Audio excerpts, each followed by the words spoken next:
Tonight you are about to step into a forgotten world long before civilization, where every night could be your last. Imagine a world where the sun disappears beyond the horizon and darkness becomes an enemy. No cities glow in the distance. No lantern waits beside a doorway. No warm house protects you from the cold. There is only endless wilderness stretching beneath unfamiliar stars. For hundreds of thousands of years, your ancestors lived in that world. They faced predators with larger teeth, winters without mercy, and nights so dark that even a few steps beyond camp could feel like stepping into another realm.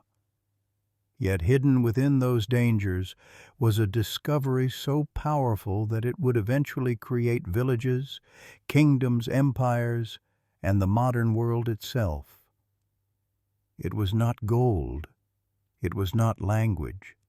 It was not even agriculture. It was fire. The strange thing is that humanity did not invent fire. Long before humans appeared, lightning ignited forests, volcanoes illuminated distant horizons, and wild flames swept across entire landscapes. The true story is how a vulnerable species learned to approach this terrifying force, protect it, understand it, and eventually master it. Tonight you will follow that journey. You will walk beside early humans as they encounter their first wildfires. You will help guard precious embers through freezing nights. You will sit beside ancient campfires where the earliest stories may have been told, and you will witness how one glowing flame gradually transformed every part of human existence. Before we step deeper into the darkness of tonight's story, take a moment to like the video and subscribe for more calming historical journeys. And while you're here, leave a comment sharing your location and local time. It's always fascinating to see where in the world fellow travelers are joining these nighttime adventures. Now dim the lights and imagine yourself standing upon a vast prehistoric plain long before roads, farms, or cities existed. The evening wind moves softly through tall grass. A faint scent of earth drifts through the cooling air. Faraway clouds gather along the horizon.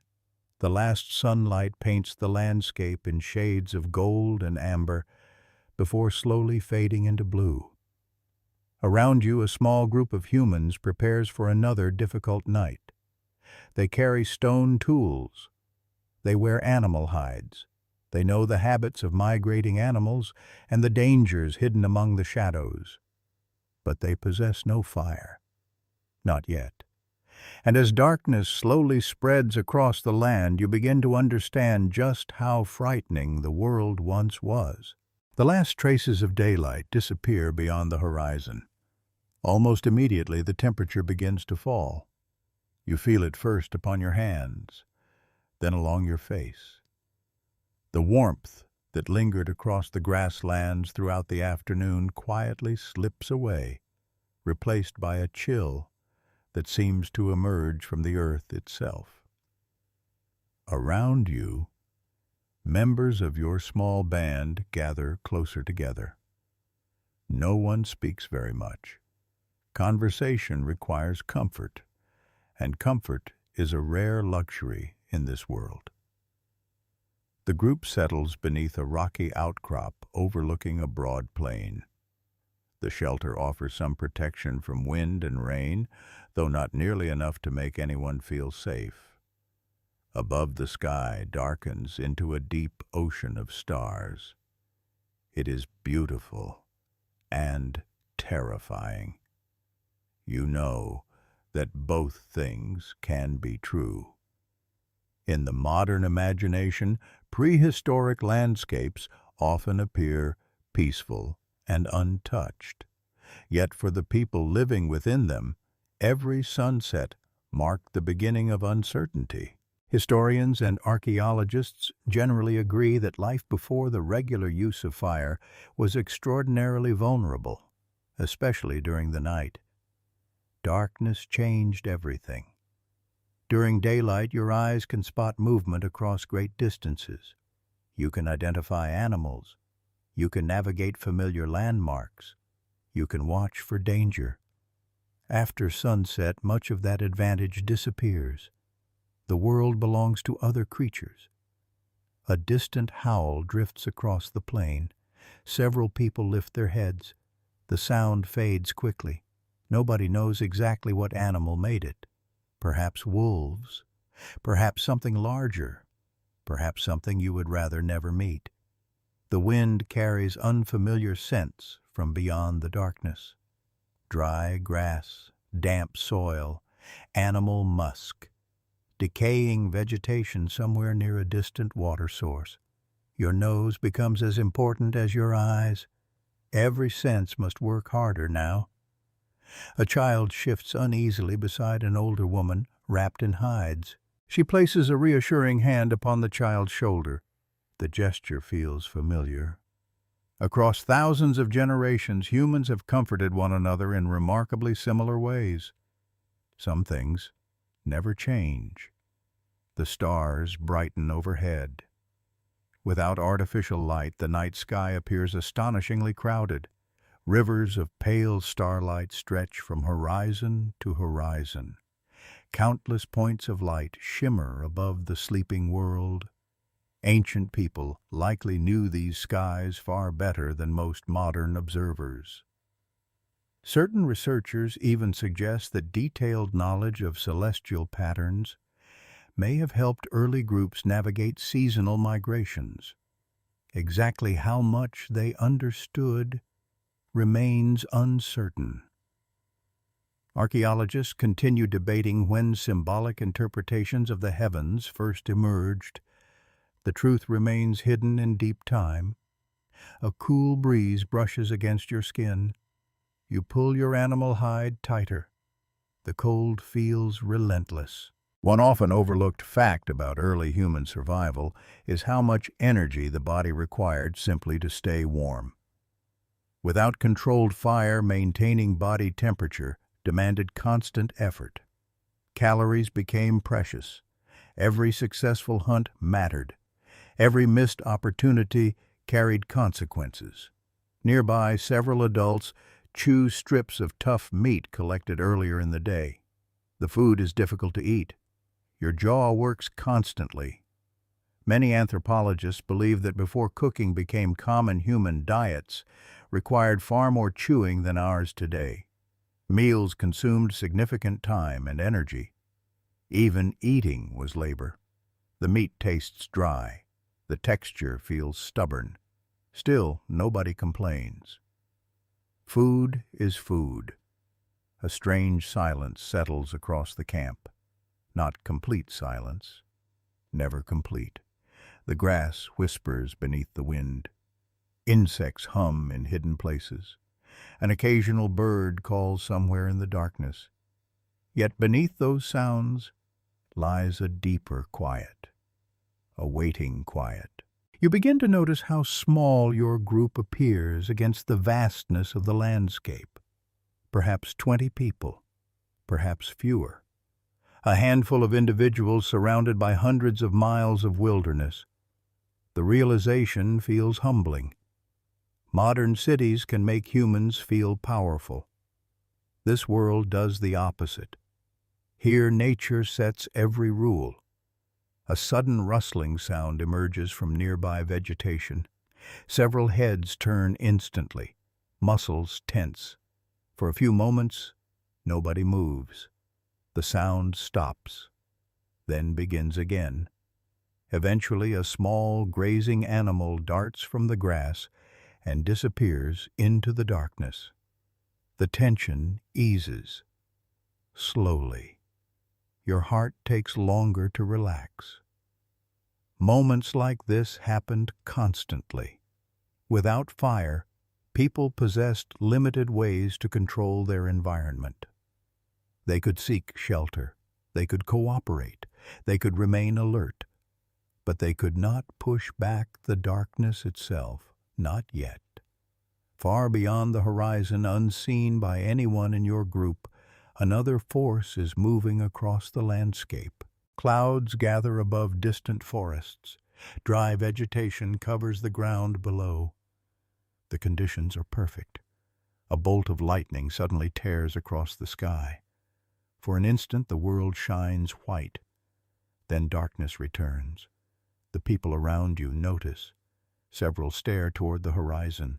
Another flash follows moments later, and another. The storm remains far away, but its presence commands attention. Ancient humans undoubtedly witnessed thunderstorms with a mixture of fascination and fear. Lightning represented one of nature's most dramatic displays. It arrived without warning. It struck with incredible power, and sometimes it left behind something extraordinary. Another flash illuminates distant clouds. You watch carefully. The storm seems alive. Its light dances above the horizon, while thunder arrives several seconds later as a low, rolling growl. The sound vibrates faintly through the ground. Children move closer to adults. Even experienced hunters remain watchful. Nobody can predict what the storm will do. The lightning continues for hours. Gradually, the flashes become less frequent. The thunder grows more distant. Eventually, the sky settles once more.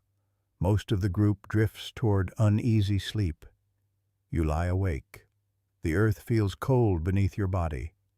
The stars continue their silent journey overhead.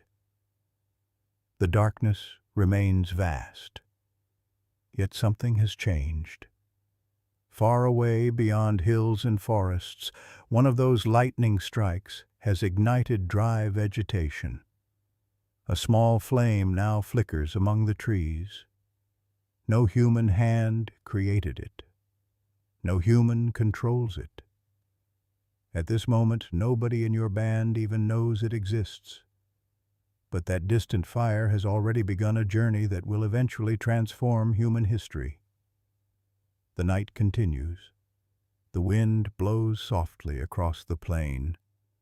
And somewhere beyond the darkness, the first chapter of humanity's relationship with fire has quietly begun. Morning arrives slowly across the prehistoric world. The eastern horizon brightens long before the sun itself appears. Pale silver light spreads across the grasslands, revealing shapes that had remained hidden throughout the night. You open your eyes to a landscape covered in dew. The air feels cold, much colder than you would prefer. Around you, others begin to stir from restless sleep. A child rubs tired eyes. An older hunter stretches stiff muscles. Several people immediately scan the surrounding terrain before doing anything else. Habit comes first. Safety comes first. In a world without fire, every morning begins with assessment. Who is present? What moved nearby during the night? Did predators approach? Did anyone hear unusual sounds? The questions rarely need to be spoken aloud. Everyone already understands them. A faint mist drifts across the plain below. Sunlight gradually touches the tops of distant hills, painting them gold, while the valleys remain trapped in shadow. The scene looks peaceful, almost welcoming. Yet appearances can be deceptive. One of the great challenges of studying early human life is separating modern emotions from prehistoric realities. Landscapes that seem beautiful to modern visitors often represented danger, uncertainty, and relentless labor to those struggling to survive within them. Beauty existed, so did hardship. The group begins preparing to move. Food supplies remain limited. Water sources shift with the seasons. Herd animals migrate constantly. Staying in one place for too long rarely makes sense. Movement is survival. You gather simple belongings. There are few possessions to carry. A stone tool, animal hides, perhaps a wooden spear. Everything must justify its weight. the band sets out across the open grassland. Footsteps crunch softly through dry vegetation. Birds circle overhead. The sun climbs higher. Warmth slowly returns. The change feels wonderful. For a few hours each day, daylight offers relief from the cold. Muscles loosen. Fingers regain flexibility.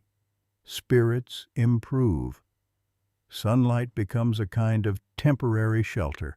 As you walk, signs of animal activity appear everywhere. Tracks cross muddy ground near a stream. Droppings mark feeding areas. Broken plants reveal recent movement. The landscape is filled with information. You simply need to learn how to read it. Modern humans often underestimate the observational skills required for prehistoric survival. Many researchers believe early hunters possessed extraordinary awareness of animal behavior, weather patterns, and environmental changes. Their lives depended upon it. A younger member of the group points toward the horizon. Several adults stop. Far away beyond a line of scattered trees, something unusual hangs in the sky. At first it appears to be a cloud, a dark smudge, nothing more. Yet as the morning progresses, the shape becomes easier to see. Smoke, thin, distant, rising steadily upward. The group watches carefully. Nobody understands exactly what caused it. Wildfires occurred naturally long before humans appeared. Lightning strikes volcanic activity and prolonged droughts regularly ignited vegetation across many regions of the world. Ancient people undoubtedly encountered these events. The question is how they responded. Researchers still debate exactly when humans first began interacting intentionally with natural fires. Evidence exists from several archaeological sites, but interpreting that evidence remains challenging. The story is incomplete. The smoke continues rising. A few people appear uneasy. Others seem curious. The reactions differ. That feels deeply human. Fear and curiosity often travel together. The group continues moving while keeping the distant plume within sight. As the hours pass, the smell reaches you, faint at first, then unmistakable. Burning wood. The scent feels strange, not entirely unpleasant, not entirely reassuring. The wind carries it across the landscape in intermittent waves. Each breath brings another reminder. Something is happening out there. Something powerful. By midday, the sun stands high overhead. Heat shimmers above the ground. The group pauses beside a stream bordered by tall grasses. People drink deeply. Some gather edible plants. Others rest beneath scattered trees. The smoke remains visible. Larger now, more defined. A dark column rising into the bright sky. One hunter continues staring toward it. You can almost see questions forming behind his eyes. What caused it? What lies there now? Should anyone investigate? No answers come. Only possibilities. Nearby insects buzz through warm air. Water trickles over stones. The smell of wet earth mixes with the distant scent of smoke. The contrast feels remarkable. Life and destruction sharing the same wind. As afternoon approaches, animals begin behaving differently. Bird flocks change direction. Several grazing animals move away from the source of the smoke. Even at great distances, wildfire influences the behavior of entire ecosystems. Creatures notice. They respond, sometimes long before humans do. One particularly intriguing observation from modern wildlife studies is that many animals react to fire in surprisingly sophisticated ways. Some flee immediately. Others exploit new feeding opportunities created by burned landscapes. Nature adapts quickly. The human group watches and learns, they always have. The smoke thickens further. Now it occupies a noticeable section of the horizon. The sight creates unease among some members of the band. Others remain fascinated. A small discussion begins. No one knows precisely what awaits beyond those distant trees, yet curiosity grows stronger with each passing hour. Perhaps there are dead animals, perhaps danger, perhaps opportunity. The three often arrive together. By late afternoon, the decision becomes clear. Tomorrow, several experienced adults will travel toward the source of the smoke. Not recklessly, not carelessly, but deliberately. The unknown is frightening. Starvation is worse. The group establishes a temporary camp near water. As evening approaches, long shadows stretch across the plain once more. The cycle repeats.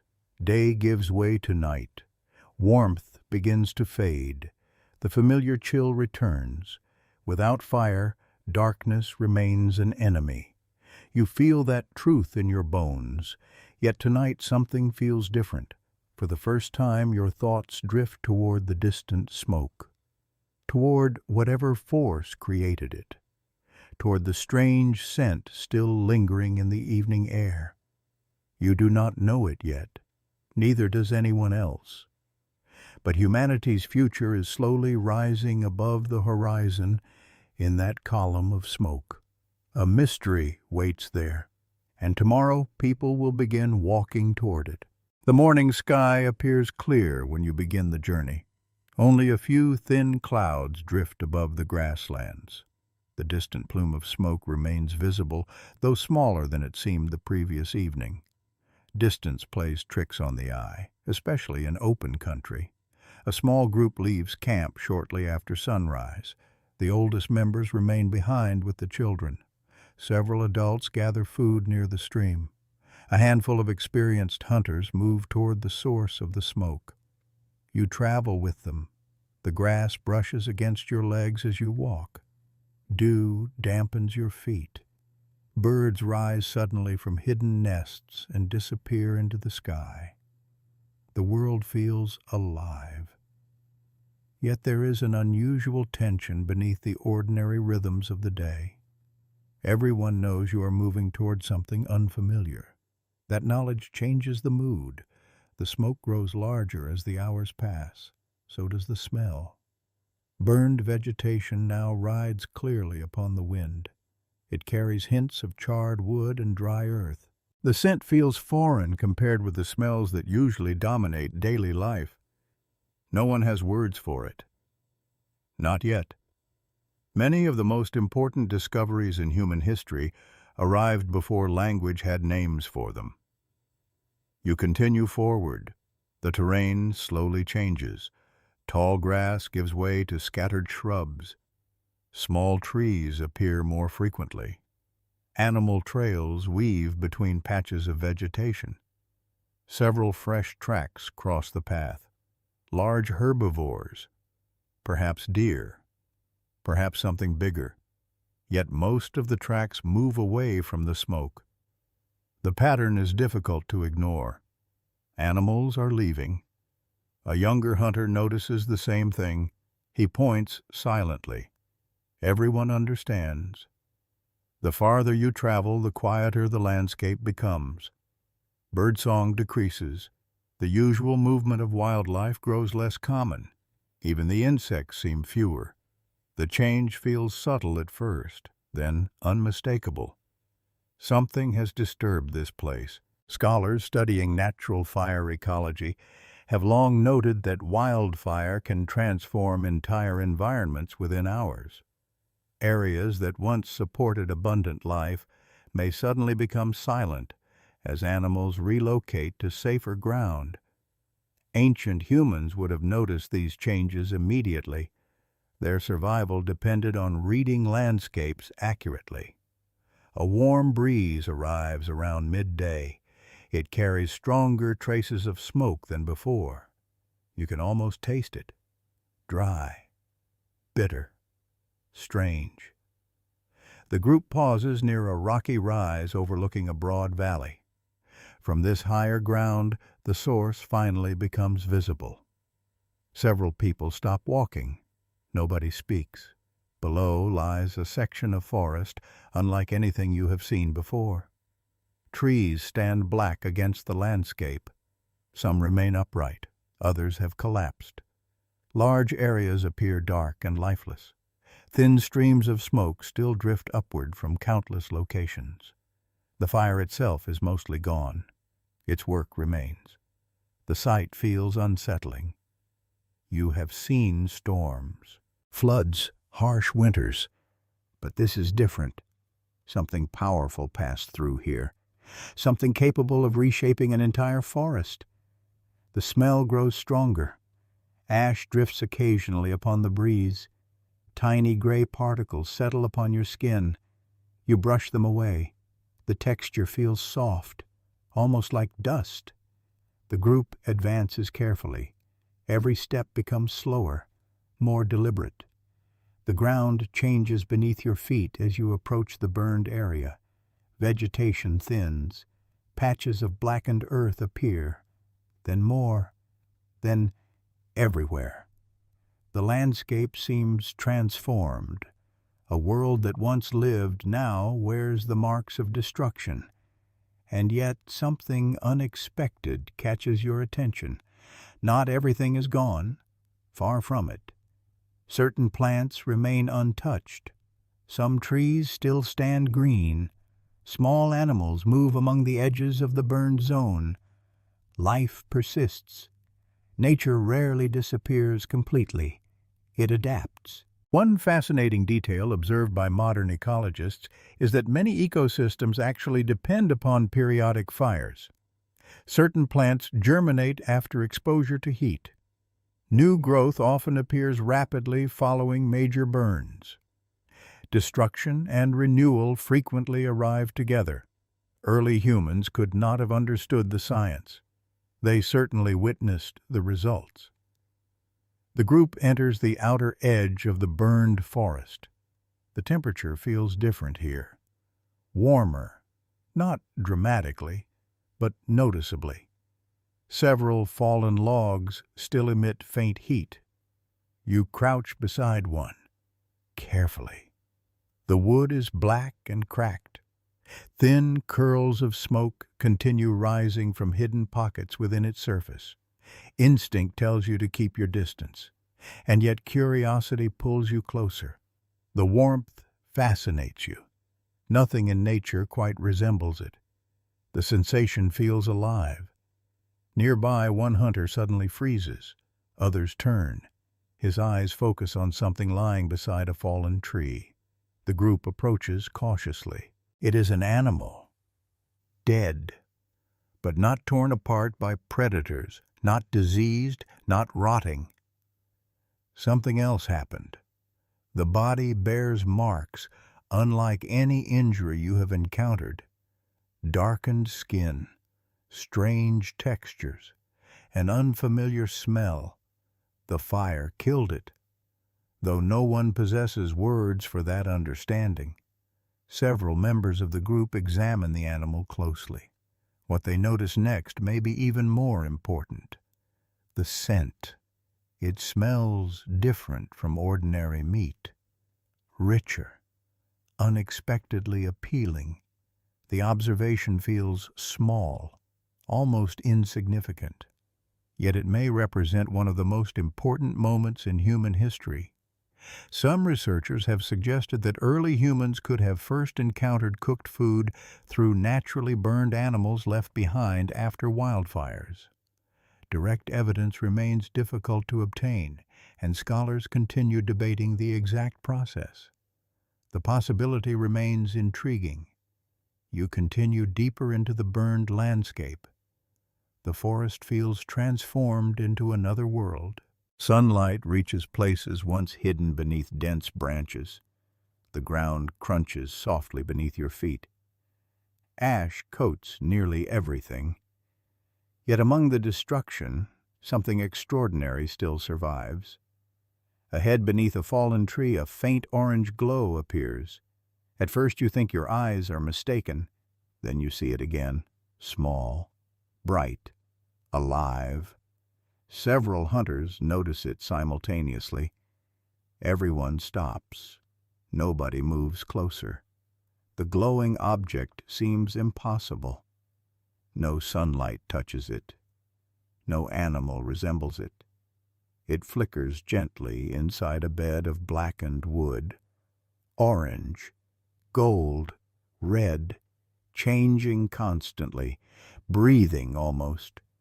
The sight captures every eye. The air around it shimmers slightly. Warmth radiates outward. The sensation reaches your skin even from several steps away. For a long moment, the group simply watches, silent, mesmerized, afraid, curious. The strange, glowing thing makes no attempt to move, yet it feels powerful, dangerous, beautiful. Humanity has encountered fire before, from a distance, across horizons, within storms. Now, for perhaps the first time, you stand close enough to feel its warmth, close enough to study its movements, close enough to wonder whether this mysterious force might somehow be carried home. The thought arrives quietly, barely formed, yet it refuses to leave. The glowing ember continues flickering beneath the fallen tree. And for the first time in human history, the possibility of bringing fire back to camp begins to feel real. The glowing ember remains where you first discovered it. Tiny currents of warm air rise from the blackened wood. The orange light pulses softly beneath layers of ash, brightening and fading, with a rhythm that feels almost alive. Nobody approaches immediately. Nobody reaches out. The group stands motionless, studying the strange phenomenon from a safe distance. Caution has kept humans alive for countless generations. Curiosity has pushed them forward. This moment contains both.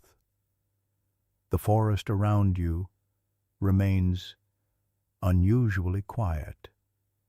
Only the occasional crack of settling wood disturbs the silence. Thin strands of smoke drift upward through shafts of sunlight filtering between blackened trunks. The smell is everywhere. Burned bark, warm earth, charcoal. Something entirely new. You notice how different the air feels here. Not merely warmer, active somehow. The heat radiating from the ember creates tiny movements in the atmosphere. Ash particles swirl unpredictably. Smoke curls and twists in delicate patterns. The effect feels mesmerizing. A younger hunter takes one cautious step forward. Then another. The group watches closely. He extends a long branch toward the glowing wood. Nothing happens. At least not immediately. The tip of the branch touches the ember. For a moment there is only silence. Then a thin ribbon of smoke begins rising from the dry wood. Several people step backward. Instinct takes control. The hunter drops the branch instantly. It lands upon the ash-covered ground. Everyone waits. The branch continues smoking. A faint glow appears at one end. The sight produces a mixture of fascination and alarm. The glowing object has spread. Not quickly, not violently, but unmistakably. The realization changes everything. This mysterious force can move, not by itself, through contact. The observation may seem obvious today. For early humans it would have appeared astonishing. Fire behaved unlike animals, water, wind, or stone. It consumed materials. It grew when fed. It seemed alive while possessing no heartbeat. It belonged to no familiar category. Historians still debate exactly how ancient people first understood fire. Did they see it as a living thing, a spirit, a force of nature? The evidence remains frustratingly incomplete. The answers vanished long ago. The smoking branch eventually stops glowing. Its brief transformation ends. Yet the lesson remains. The ember can spread. The group spends hours observing. No one rushes. No one acts recklessly. That caution proves important. Many modern stories portray prehistoric people as impulsive or primitive. Archaeological evidence often suggests the opposite. Survival demanded patience, observation, and careful decision-making, especially when facing something unknown. As afternoon approaches, more glowing pockets become visible beneath fallen logs. The wildfire may be gone, but fragments remain. Hidden embers sleep beneath layers of ash. Some flare briefly when stirred by wind. Others remain concealed until disturbed. The entire forest feels charged with possibility. You move carefully among the burned trees. The ground remains warm in certain places. That warmth feels extraordinary. All your life, heat has come primarily from sunlight. When evening arrives, warmth disappears. Cold becomes unavoidable. Yet here, warmth survives without the sun. The concept feels almost magical. A few hunters begin experimenting. One uses a long stick to move glowing material from one location to another. Another places dry grass nearby and watches what happens. Most attempts fail. Some produce only smoke. A few create brief flashes of orange light before dying out. Failure teaches valuable lessons. Every observation matters. The smell of smoke clings to your skin. Ash darkens your hands. Tiny particles settle in your hair and clothing. Nobody minds. The group has become completely absorbed. Even the most cautious individuals remain captivated. The strange glowing force refuses to release its hold upon their attention. By late afternoon, a remarkable discovery emerges. Dry materials behave differently than wet ones. Thin grass responds differently than green branches. Some woods smoke heavily, others ignite more easily. No formal science exists, yet experimentation has already begun. Humanity's first fire research laboratory is nothing more than a burned forest. The method remains the same. Observe, test, learn, repeat. One quirky possibility suggested by some researchers is that certain curious children may have played an unexpected role in humanity's understanding of fire. Children naturally explore, imitate, and experiment. While impossible to prove, youthful curiosity may have contributed significantly to early discoveries. The idea feels surprisingly believable. A sudden breeze passes through the forest. Several hidden embers brighten immediately. Small flames appear. They dance briefly among dry debris before fading again. The sight commands attention. Actual flames, not just glowing coals, living movement. The orange shapes flicker and sway as though performing some ancient dance. They seem beautiful. They also seem dangerous. Perhaps both impressions are correct. You notice something else. Animals avoid these places completely. Tracks appear around the edges of the burned zone, but rarely cross areas containing active embers. Predators keep their distance. The observation settles quietly into human memory. A powerful idea begins forming. If animals fear this thing, perhaps humans can use it. The thought remains incomplete. Its implications will take generations to unfold, yet the seed has been planted. As shadows lengthen, a difficult decision approaches. Night will arrive soon. The camp lies far away. Returning before darkness remains essential.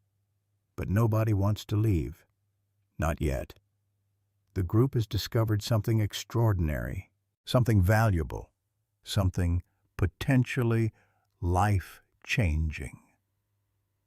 The oldest hunter finally kneels beside a glowing log. His weathered face reflects the orange light. Carefully he studies the ember. Then he examines a hollow piece of wood nearby. An idea takes shape. Simple, risky, brilliant. Perhaps the ember can be carried. The possibility electrifies the group. Several people gather dry materials. Others search for suitable containers. Everyone suddenly works with renewed purpose. The challenge becomes obvious immediately. The ember must stay alive. Too little air and it dies. Too much disturbance and it disappears. The task requires balance, patience, care. No one knows whether success is possible. That uncertainty makes the effort even more compelling. The sun sinks lower. Golden light filters through blackened trees. The forest glows with shades of amber and copper. For a brief moment, the entire landscape resembles fire itself. Then preparations begin. A carefully selected ember is placed inside a piece of hollow wood lined with dry material. Thin smoke rises from the opening. The glow remains visible, barely. The group watches nervously. The ember survives. For now, the journey home awaits. Behind you, the burned forest settles into evening silence. Ahead lies the long walk back to camp. And cradled within a fragile container, humanity may be carrying the future in its hands. The journey home begins beneath a sky turning gold. The sun hangs low above the horizon. Long shadows stretch across the grasslands. Every member of the group understands that darkness is approaching faster than they would like. Yet their greatest concern is not the coming night. It is the ember. The hollow piece of wood passes carefully between trusted hands. Thin streams of smoke continue rising from its opening. Deep inside, hidden beneath dry plant fibers, a faint orange glow survives. Barely. The sight creates both hope and anxiety. You walk beside the carrier, occasionally peering into the container. The ember still lives. Then the wind shifts. A stronger gust sweeps across the plain. The smoke thickens briefly. Several people stop. The container is inspected. The glow remains. Relief spreads through the group. The journey continues. Never before has something so small commanded such attention. The irony would be amusing if the stakes were not so high. A glowing fragment no larger than a handful of berries now determines the pace of an entire expedition. The carrier walks carefully. Too much movement might extinguish it. Too little air might do the same. Nobody fully understands the rules. They are learning as they go. Many important discoveries in human history emerged through exactly this process. People observed outcomes long before they understood underlying causes. Knowledge often arrived first. Explanation came much later. Fire would be no exception. The smell of smoke follows the group across the landscape. At first it seems strange, then familiar. The scent lingers on clothing, skin, and hair. It accompanies every step. Some find comfort in it. Others remain uneasy. The reactions differ. Human beings rarely agree immediately on revolutionary changes. A flock of birds crosses overhead. The evening breeze cools slightly. Grass ripples in soft waves around your legs. Everything appears normal, yet nothing feels normal. The group carries something entirely new, something that has never before entered their camp. As the sun sinks lower, the temperature begins its nightly decline. You notice it quickly. The warmth that filled the afternoon starts fading from the air. Ordinarily, this change would inspire resignation. Cold is inevitable, darkness unavoidable. Tonight feels different. For the first time, another possibility exists. The thought remains uncertain, fragile, much like the ember itself. Hours pass. The journey grows difficult. Several times the group stops to examine the container. Each inspection feels tense. Every glance into the hollow wood brings relief when the orange glow remains visible. Then comes the first crisis. A section of dry material collapses inside the container. The glow weakens dramatically. For a terrifying moment it seems lost. People gather immediately. Nobody speaks. The silence feels heavy. One hunter gently blows into the opening. Nothing happens. Another tries. Still nothing. The glow appears smaller, dimmer, dying. A feeling of disappointment settles over the group, not because they fully understand what they are losing, because they sense its importance. Sometimes humans recognize value before understanding why. Then suddenly the ember brightens. A tiny pulse of orange appears beneath the ash. Smoke increases. The glow returns. Several people release breaths they did not realize they were holding. The ember survives. The lesson becomes clear. It responds to air. Not too much, not too little. Another piece of the puzzle falls into place. Historians often emphasize major inventions while overlooking countless small observations that made those inventions possible.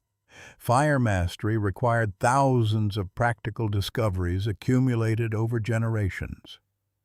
This may have been one of the earliest. The sky darkens further. Orange becomes crimson. Crimson becomes purple. Night approaches. The group increases its pace. Nobody wants to remain exposed after sunset, particularly while carrying such a precious burden. The camp finally appears near the edge of a stream valley. Figures move among scattered shelters. Children notice the returning hunters first. They run forward eagerly, then stop. Something unusual catches their attention. The smoke, the smell, the strange object carried by the group. Curiosity spreads immediately. Soon everyone gathers. The expedition members explain through gestures and simple words. Faces reflect confusion, excitement, skepticism, and fascination. Some seem impressed, others seem doubtful. That response feels perfectly human. Every transformative idea meets resistance, especially when it sounds impossible. The ember is placed carefully upon a patch of bare ground near the center of camp. Everyone forms a loose circle around it. The last sunlight disappears. Darkness settles. The familiar night returns. Yet tonight something shines against it. A faint orange glow. Tiny, fragile, real. Children stare openly. Adults watch more cautiously. The oldest members observe with deep concentration. Nobody looks away for long. The glow commands attention. One hunter places a few pieces of dry grass near the ember. Nothing happens. Another adds thinner material. Still nothing. The group waits. Patience becomes essential. Then a faint thread of smoke appears. Several people lean forward. The smoke grows thicker. The dry grass darkens. A small orange tongue suddenly rises from the pile. Gasps spread through the circle. The flame exists for only a few seconds before vanishing, yet everyone saw it. The effect is immediate. Excitement fills the camp. Another attempt follows. This time the flame lasts longer, a few moments, then several more. Soon a small fire burns before them. The sight feels impossible. A living light where darkness should exist. Warmth begins spreading outward. At first it is subtle, then unmistakable. People extend their hands cautiously. Heat touches their skin. Gentle, comforting. Unlike sunlight, it arrives from a source within the camp itself. The sensation feels miraculous. One elderly woman moves closer. The warmth softens lines etched by years of hardship. Children gather near the fire instinctively. Adults adjust their positions to share the heat. A new kind of social space emerges almost immediately, not by design, by attraction. Everyone wants to be near the warmth. Researchers believe that controlled fire dramatically altered human social behavior. Evening hours that once encouraged sleep or fearful vigilance could now support conversation, tool-making, teaching, and storytelling. The implications were enormous, though nobody realizes that tonight. For now, they simply enjoy being warm. The fire crackles softly. Sparks drift upward into the darkness. Smoke rises toward unfamiliar stars. The smell feels comforting now, even pleasant. The night remains dangerous beyond the circle of light. Predators still roam. Cold still exists. Nothing has truly changed, and yet everything has, because for the first time darkness does not entirely belong to the wilderness. A small piece of daylight now lives within the camp. People sit around it long after they would normally sleep, watching, learning, protecting. The flames dance upon their faces. The warmth settles into tired muscles. And as the first true campfire burns beneath the ancient stars, humanity unknowingly crosses a threshold from which there will be no return. The fire survives the night. That fact alone feels extraordinary. When dawn arrives, pale light reveals a circle of exhausted but satisfied faces gathered around a bed of glowing embers. Several people slept only lightly. Others remained awake entirely, taking turns watching the strange new treasure. Nobody wanted to risk losing it. The flames themselves disappeared hours ago. Yet beneath a layer of gray ash, a deep orange glow still pulses softly, alive, waiting. The sight fascinates everyone. You kneel beside the embers and extend a hand. Warmth touches your skin immediately. Not sunlight, not body heat. Something different, something controllable. For the first time, warmth remains available after sunrise. The realization feels remarkable. A few members of the group begin gathering dry grass and small branches. They work cautiously. Every movement carries uncertainty because nobody fully understands the rules yet. One careless action could destroy everything. The previous evening taught several valuable lessons. Dry material works best. Air matters. Patience matters more. The group applies those lessons carefully.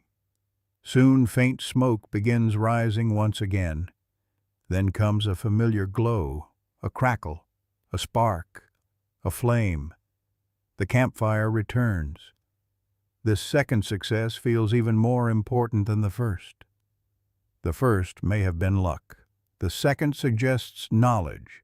Primitive knowledge, incomplete knowledge, yet knowledge nonetheless. A quiet sense of confidence spreads through the camp. The fire can survive. Perhaps it can remain. That possibility changes priorities immediately. The group's daily routines begin shifting around the needs of the flame. Some gather food, others collect water. Now several people gather fuel. Wood suddenly becomes valuable in a completely new way. Branches that once served little purpose now attract attention. Dry sticks are collected carefully. Fallen limbs are dragged toward camp. Even children participate. Everyone contributes. The fire consumes constantly. Its appetite never ends. That characteristic both impresses and concerns the group. Fire gives warmth. Fire demands feeding. The relationship feels almost like caring for another living creature. Many anthropologists believe ancient people may have viewed fire in similar ways. Across numerous cultures throughout history, fire often received names, stories, personalities, and spiritual significance. Perhaps the roots of those traditions began here, around these earliest hearths. Historians cannot say for certain. The uncertainty remains. As the morning progresses, something unexpected happens. People begin staying closer to camp. Ordinarily, much of the group would spread across the surrounding landscape in search of resources. Today, many remain nearby, drawn repeatedly toward the fire. They watch it, study it, experiment with it. The attraction feels impossible to resist. One hunter places a damp branch near the flames. The result disappoints him. Smoke increases dramatically. The branch refuses to burn properly. Another tries dry wood. The difference becomes obvious. More lessons, more observations. Knowledge accumulates slowly, one discovery at a time. The smell of wood smoke now fills the camp completely. It clings to hides, tools, and skin. The scent drifts through the valley on every breeze. Soon it begins to feel normal, familiar, comforting. The transformation happens surprisingly quickly. A smell that seemed strange yesterday already feels like part of home. By midday, the fire has become the center of camp life. Conversations occur nearby. Meals are eaten nearby. Children play nearby. Even resting seems more pleasant beside the warmth. A social gravity has emerged. Everything slowly orbits the flames.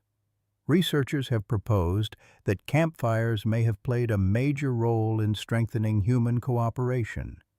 Shared spaces encourage communication. Communication encourages trust. Trust strengthens communities. The theory remains influential today. Watching the camp, it feels easy to understand why. The afternoon passes peacefully. Then another opportunity presents itself. A hunting party returns carrying a small animal. Nothing unusual. Successful hunts occur regularly. What happens next is unusual. One of the hunters hesitates before preparing the meat. His eyes drift toward the fire. Others notice. Everyone remembers the burned animal discovered in the forest, the strange scent, the unusual appearance, the possibility. Curiosity begins spreading once more. Several people exchange uncertain looks. Then an experiment begins.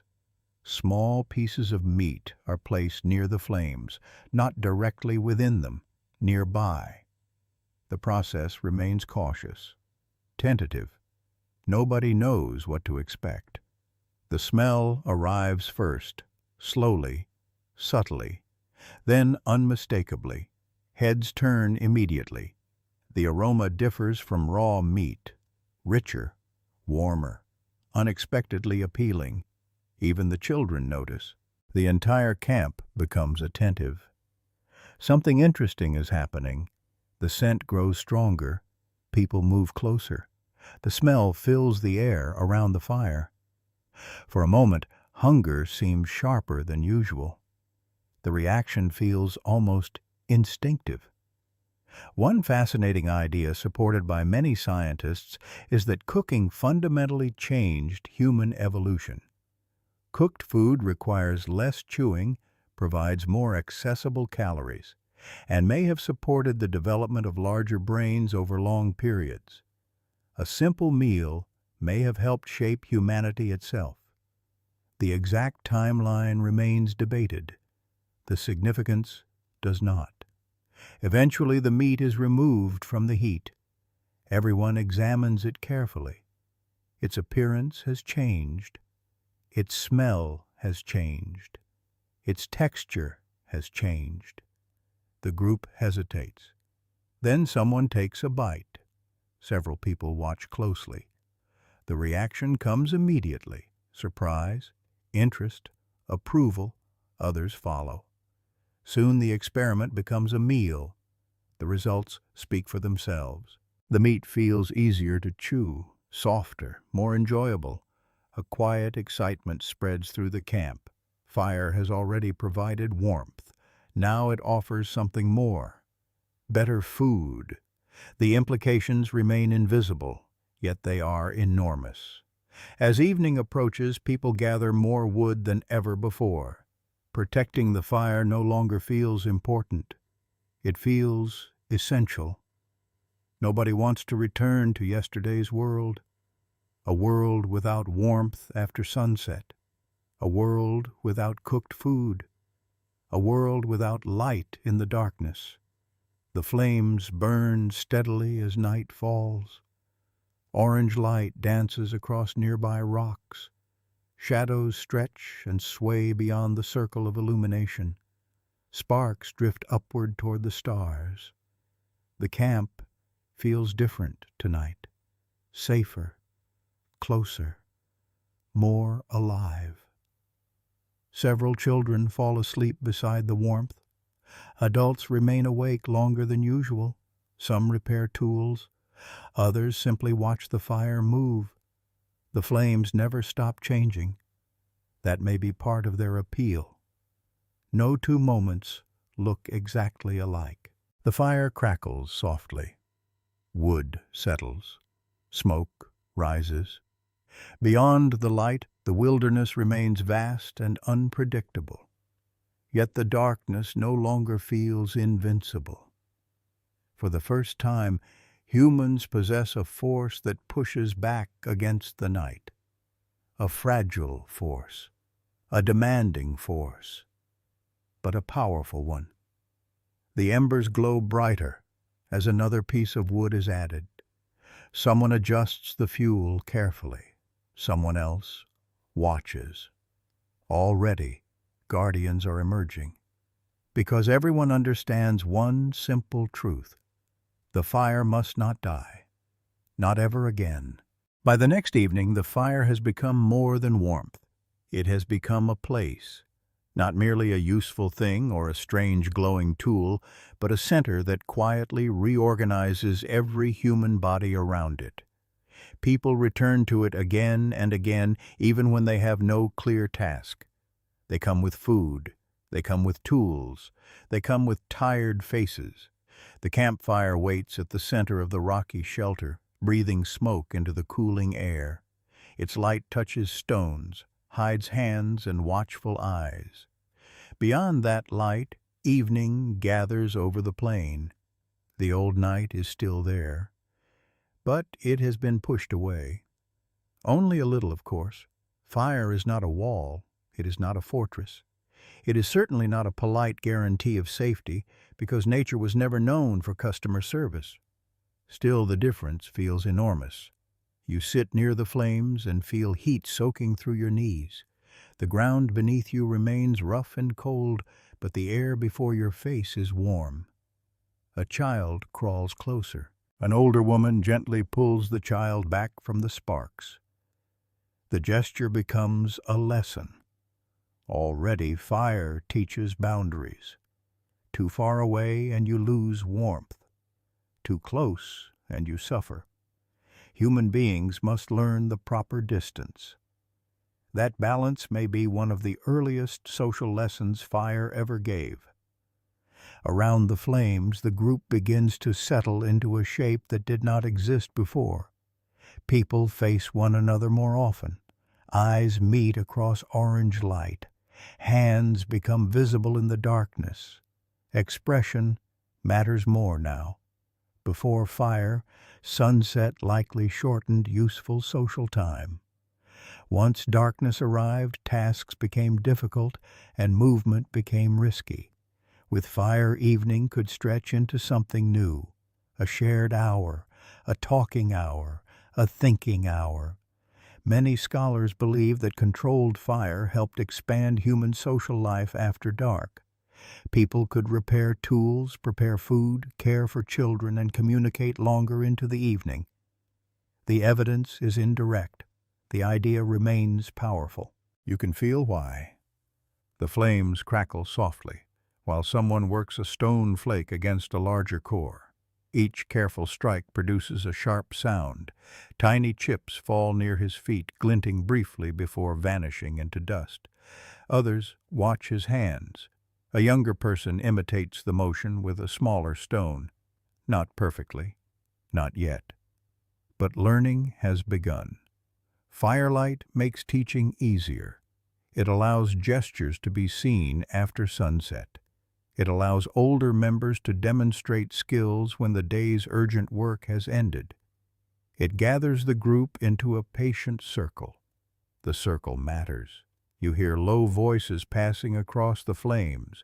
Some are soft, some carry quiet humor.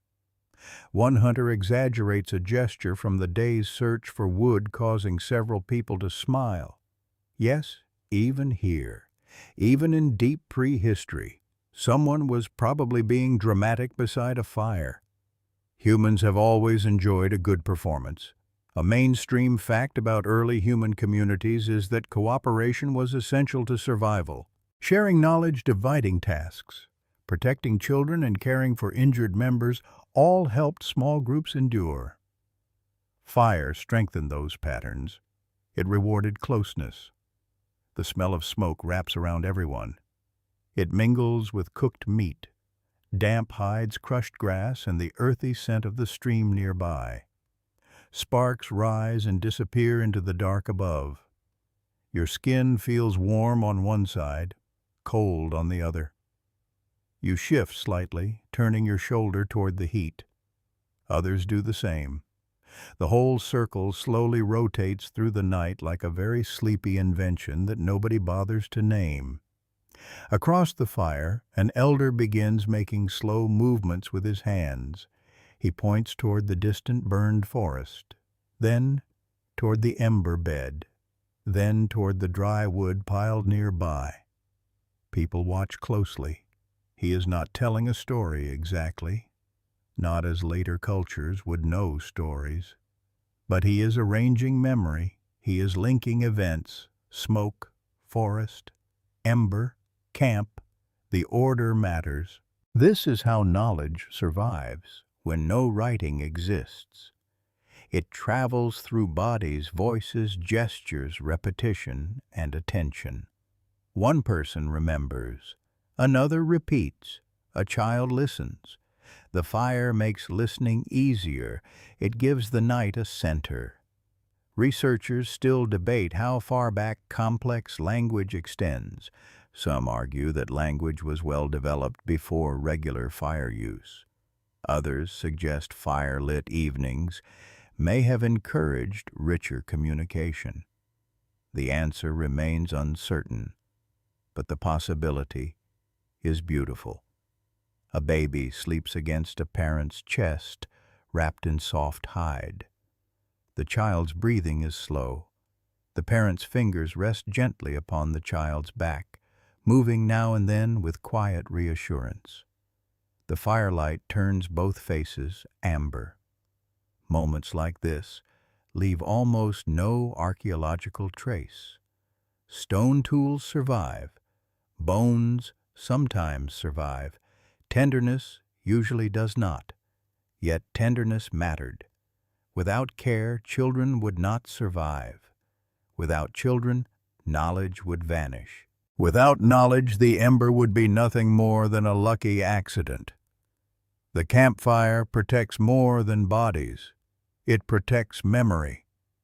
As the night deepens, the wilderness beyond the circle grows active. You hear movement in the grass. A distant call rises and falls. Something splashes near the stream. This time, nobody panics. People notice. They listen. But the fire burns steadily. Its light gives courage, though not foolishness. Hunters still keep weapons close. Watchers still turn toward suspicious sounds. The night has not become harmless. It has become manageable. That is no small thing. A quirky idea found in some older myths is that fire was not discovered, but stolen. Many cultures later imagined a trickster hero or divine rebel bringing flame to humanity. Perhaps that memory echoes something real, not literally, of course. Probably no charming ancient troublemaker sneaked into the sky with a basket. But the feeling makes sense. Fire seems too powerful to belong naturally in human hands. It feels borrowed, or stolen, or gifted by accident. The flames lower as fuel turns to embers. Someone adds another branch. Everyone watches how the fire catches. First smoke, then glow, then flame. The sequence has already become familiar. Familiarity is the beginning of mastery. You lean back against cool stone and listen to the crackling wood. The sound fills spaces where fear once lived. It creates a rhythm, softer than thunder, steadier than wind. A few people begin humming quietly. The sound is simple, low, almost uncertain, yet it blends with the fire in a way that feels natural. Voice and flame share the darkness between them. No one calls it music, but perhaps it is. The stars remain bright above the camp. Their cold light stretches across the heavens, distant and silent. Below them, human faces glow around a smaller light of their own. For the first time, night has become a social space. Not just a danger, not just an ending. A place where people gather, remember, teach, laugh, and slowly become more deeply human. The fire crackles again. Someone smiles across the glow. And within that circle of warmth, civilization begins in its smallest possible shape. Not as a city, not as a kingdom, but as people sitting together, refusing to let the darkness have the final word. The fire changes your evenings first, then it begins changing everything else. At first, the differences seem small enough to ignore. Meals become warmer. Nights become more comfortable. The camp feels safer after sunset. Nothing dramatic, nothing world-changing, at least not yet. The greatest transformations in history often arrive quietly. People living through them rarely recognize their significance.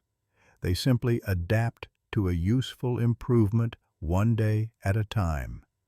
Fire follows that pattern. Several days pass, then weeks. The camp's guardians grow increasingly skilled at maintaining embers. Fuel is gathered regularly. Dry wood is stored carefully beneath rocky overhangs. Children learn which materials burn well and which create excessive smoke. Knowledge spreads naturally. Observation becomes tradition. Tradition becomes habit. The fire now survives continuously. Few people can remember life before it, not clearly. Memory adjusts surprisingly fast. One cool morning, you notice a hunting party returning with unusual enthusiasm. They carry several animals taken during a successful hunt. Such returns always improve the mood of the camp. This time feels different. The hunters head directly toward the fire. Everyone understands why. The old method of eating raw meat still exists, but fewer people prefer it now. The advantages of cooking have become impossible to ignore. The difference begins with taste, but it does not end there. The meat cooks slowly over glowing coals. Rich aromas drift across the camp. Children gather nearby. Adults pause whatever tasks occupy them. The smell attracts everyone. You watch fat drip onto hot stones. A soft hiss follows. Smoke rises. The scent grows stronger. Your stomach responds immediately. Modern science helps explain what early humans could only experience. Cooking breaks down tough fibers, softens food, and unlocks calories more efficiently. Nutrients become easier for the body to access. Food provides more energy. The implications are enormous. Researchers often point to the work of anthropologist Richard Wrangham, who argued that cooking may have played a central role in human evolution. While scholars continue debating details, many agree that fire fundamentally altered humanity's relationship with food. The exact timeline remains uncertain. The impact does not. You take a bite of cooked meat. The texture feels softer than before, much softer. Your jaw works less. Chewing requires less effort. Eating becomes easier. The change seems simple. Yet your body notices. For countless generations, early humans spent tremendous amounts of time chewing tough foods. Fire reduces that burden. Hours of effort disappear from daily life. Time itself begins changing. The group soon experiments with other foods, roots, tubers, seeds. Certain plants that once seemed unpleasant become more edible after exposure to heat. Some foods become safer, others become easier to digest. Every successful experiment expands possibilities. Every possibility improves survival. Not every attempt succeeds. A few experiments produce terrible results. One root becomes bitter. Another turns unpleasantly hard. Several people make faces. Laughter follows. Yes, even failed prehistoric recipes existed. Someone had to discover which foods worked. Someone had to discover which ones definitely did not. Progress rarely arrives elegantly. The fire crackles nearby. Its light reflects from attentive faces. People are learning faster now. The camp has become a place of constant experimentation. One curious child drops a handful of seeds near a hot stone. The seeds darken quickly and release an unfamiliar aroma. Several adults investigate. Another observation enters the growing collection of fire knowledge. The discoveries never stop. Historians still argue whether the earliest mastery of cooking emerged rapidly or spread slowly between groups over thousands of years. Archaeological evidence provides clues, but many details remain hidden beneath the immense distances of prehistoric time. The picture is incomplete. The consequences are not. Months pass. The benefits accumulate. Children appear healthier. Adults recover more quickly after demanding hunts. Elderly members find certain foods easier to consume. Less energy is spent chewing. More energy becomes available for movement, thinking, and survival. The improvements arrive gradually. Nobody notices them all at once. That makes them even more powerful. A fascinating fringe theory occasionally appears in discussions of human evolution. Some researchers have wondered whether cooking influenced not only physical development, but also social organization, sleep patterns, and even emotional bonding. The evidence remains speculative. The possibility remains intriguing. The fire affects nearly every aspect of camp life. Even the daily schedule changes. People stay awake longer. They gather after sunset. Conversations continue deeper into the night. Knowledge travels farther across generations. The fire creates time, not literally, socially, culturally. Human life expands into hours that previously belonged almost entirely to darkness. One evening you sit near the flames, watching sparks drift upward.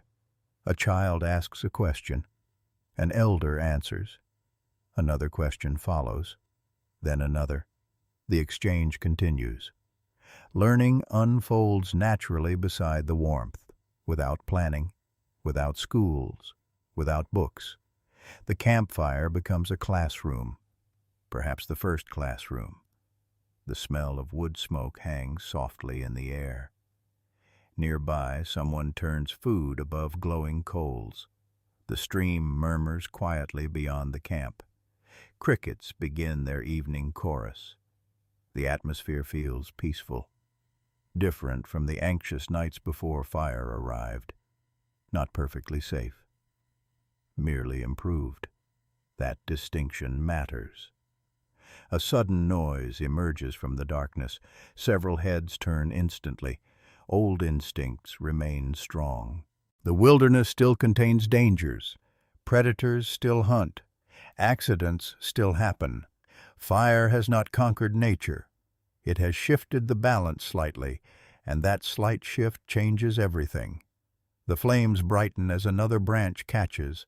Orange light dances across nearby stone. Children lean against sleeping parents. Hunters clean tools while exchanging observations from the day's journey. Life continues, but it is becoming something new. The fire no longer feels like a visitor. It feels permanent. A member of the group, a demanding member, a useful member, a member nobody wishes to lose. You watch the glowing embers beneath the flames and imagine the distant wildfire where this journey began. The memory already feels strangely remote. That forest gave humanity a gift, or perhaps an opportunity. The difference hardly matters now, because every meal cooked beside the fire changes human bodies a little. Every evening around the flames changes human communities a little. Every lesson shared in the glow changes human culture a little. The transformations are still invisible. Civilization remains tens of thousands of years away. Yet the foundation stones are already being placed. One cooked meal, one shared evening, one protected ember at a time. The fire changes how you eat, then it changes how you sleep, and eventually it changes how you face the darkness itself. For countless generations, night belonged to other creatures. When the sun vanished, humans became cautious. Movement slowed, voices lowered. Every unfamiliar sound carried potential danger. The darkness beyond camp was not empty. It was occupied. Eyes watched from hidden places. Paws moved silently through grass. Predators followed ancient paths across the landscape. That reality has not disappeared. Yet something subtle is beginning to change. The fire burns steadily near the center of camp. Its glow pushes shadows outward. Orange light stretches across stones and sleeping hides. Warm air rises into the cool evening. Beyond the light waits darkness. But now there is a boundary, a visible line. For the first time, humans possess territory that exists after sunset. The idea feels revolutionary, even if nobody has words for it. You sit near the flames as evening settles across the plain. The smell of smoke drifts through the camp. Sparks rise toward the stars before vanishing into the night. Nearby, a child sleeps peacefully. That alone would have seemed remarkable not long ago. The adults remain alert but less tense than before. They still listen for danger. They still keep weapons within reach. Yet fear no longer dominates every moment. Confidence has entered the circle. carefully, quietly. One night, the change becomes impossible to ignore. A distant howl echoes across the grasslands. Everyone hears it. Several people lift their heads immediately.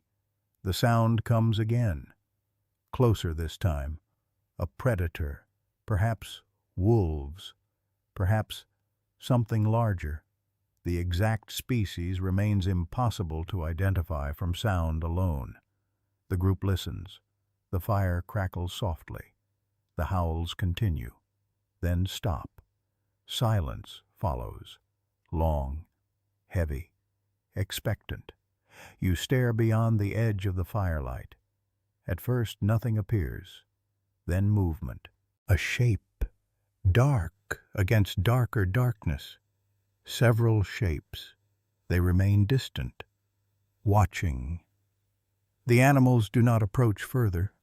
The fire stands between them and the camp. For a long moment, both sides observe each other, predators and humans, darkness and light. The scene feels ancient, because it is. Modern studies show that many large predators display caution around active fire. The response varies by species and circumstance, but flames often create uncertainty and hesitation. Ancient humans almost certainly noticed. The lesson would have been unforgettable. The shapes eventually disappear into the darkness. No attack occurs, no confrontation follows. The predators simply leave. A quiet sense of relief spreads through the camp. The fire did something, not perfectly, not magically, but meaningfully. The wilderness noticed. You stare into the flames afterward, thinking about what happened. The realization settles slowly. Perhaps humans no longer need to retreat completely every night. Perhaps the darkness can be challenged. The idea feels intoxicating. One fascinating possibility suggested by some anthropologists is that fire may have expanded the psychological world of early humans as much as their physical one. By creating zones of safety, fire altered how people perceived risk, space, and possibility. The theory remains difficult to prove. It feels easy to imagine.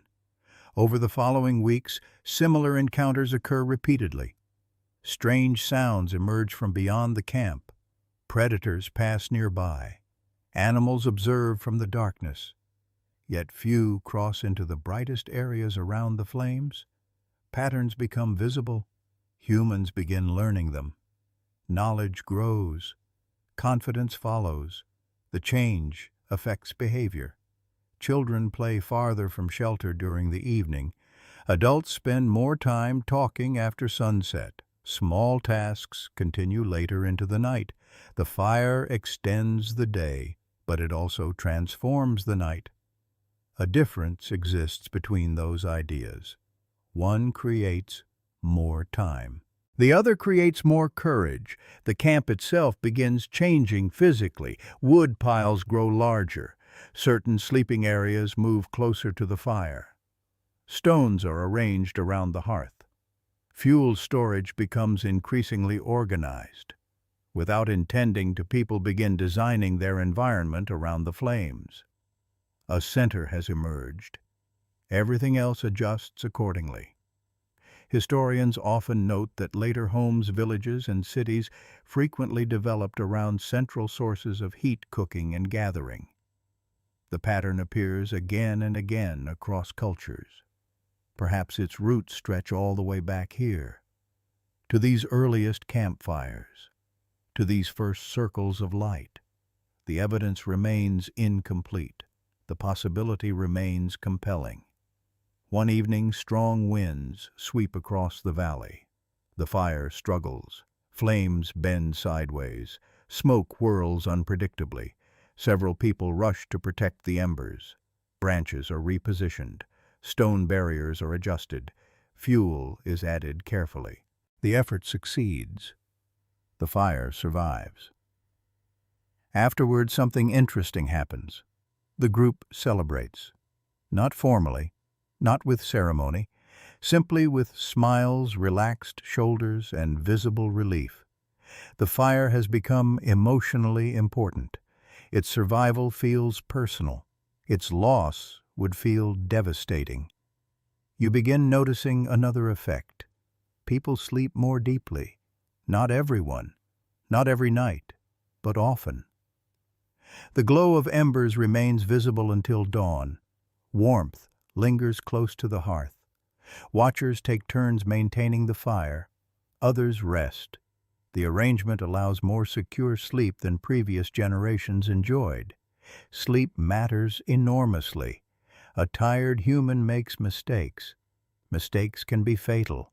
Anything that improves rest improves survival. The crackling fire continues its quiet work, night after night, season after season. Its influence spreads through every corner of life. A curious fringe observation occasionally appears in discussions of human evolution. Some researchers have wondered whether long evenings spent staring into flames may have influenced imagination reflection, or even the earliest forms of symbolic thought.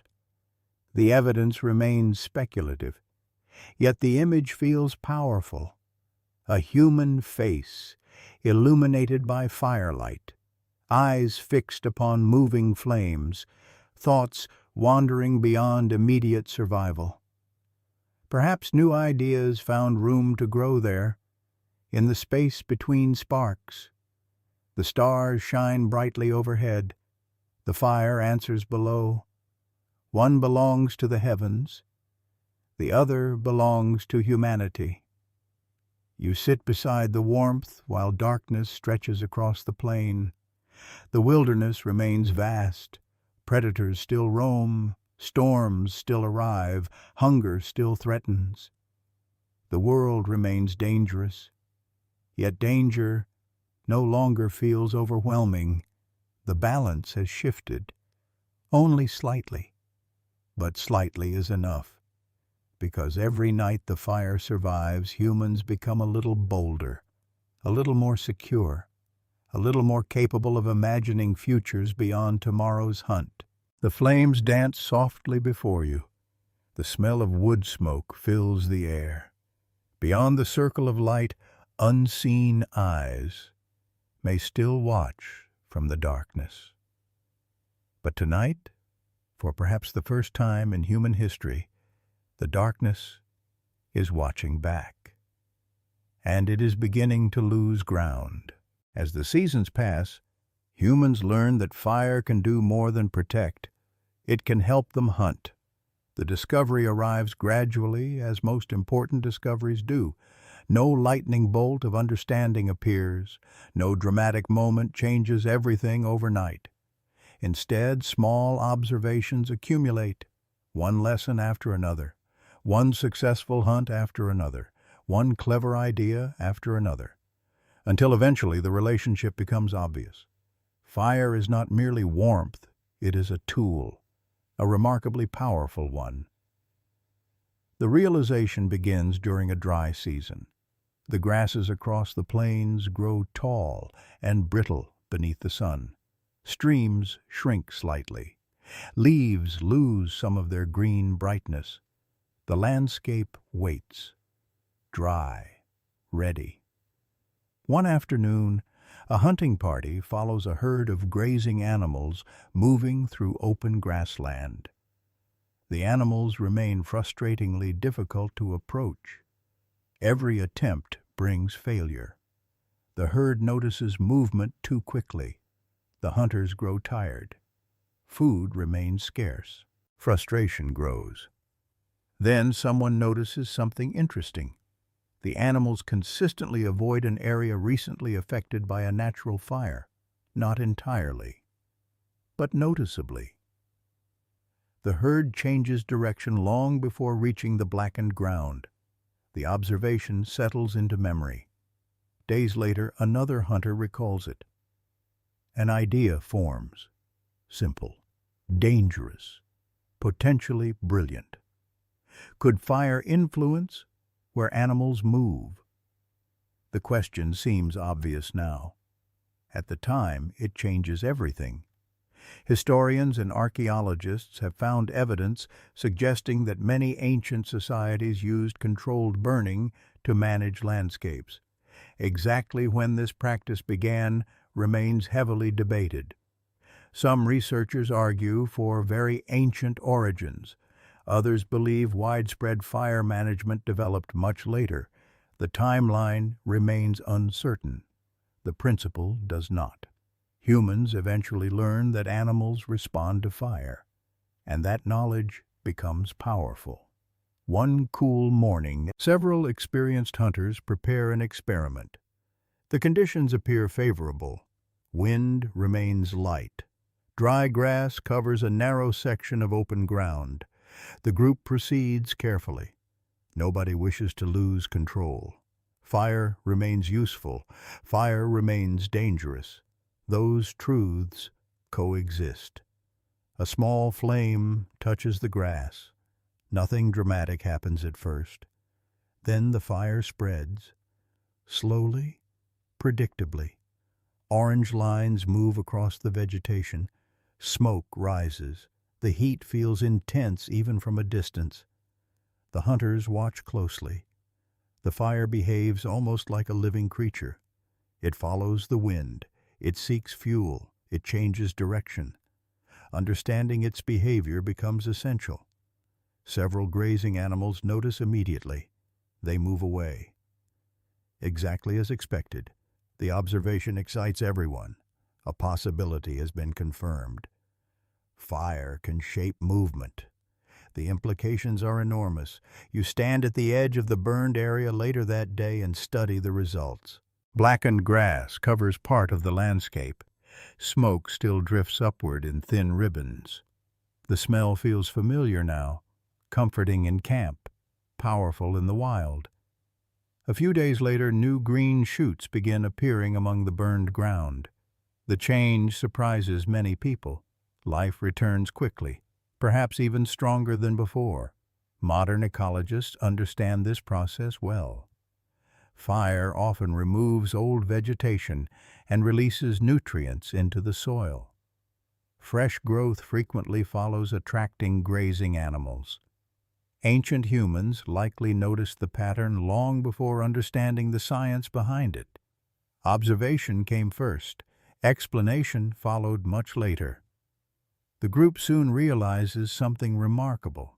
Animals often return to burned areas, not immediately, but eventually. Fresh vegetation attracts them. Hunters begin paying attention, very close attention. The relationship between fire plants and animals slowly reveals itself. Nature becomes more predictable. Predictability creates opportunity. One evening around the campfire, hunters discuss their observations through gestures, sounds, and shared memories. Different experiences combine into a larger understanding. No single person possesses all the answers. The group does.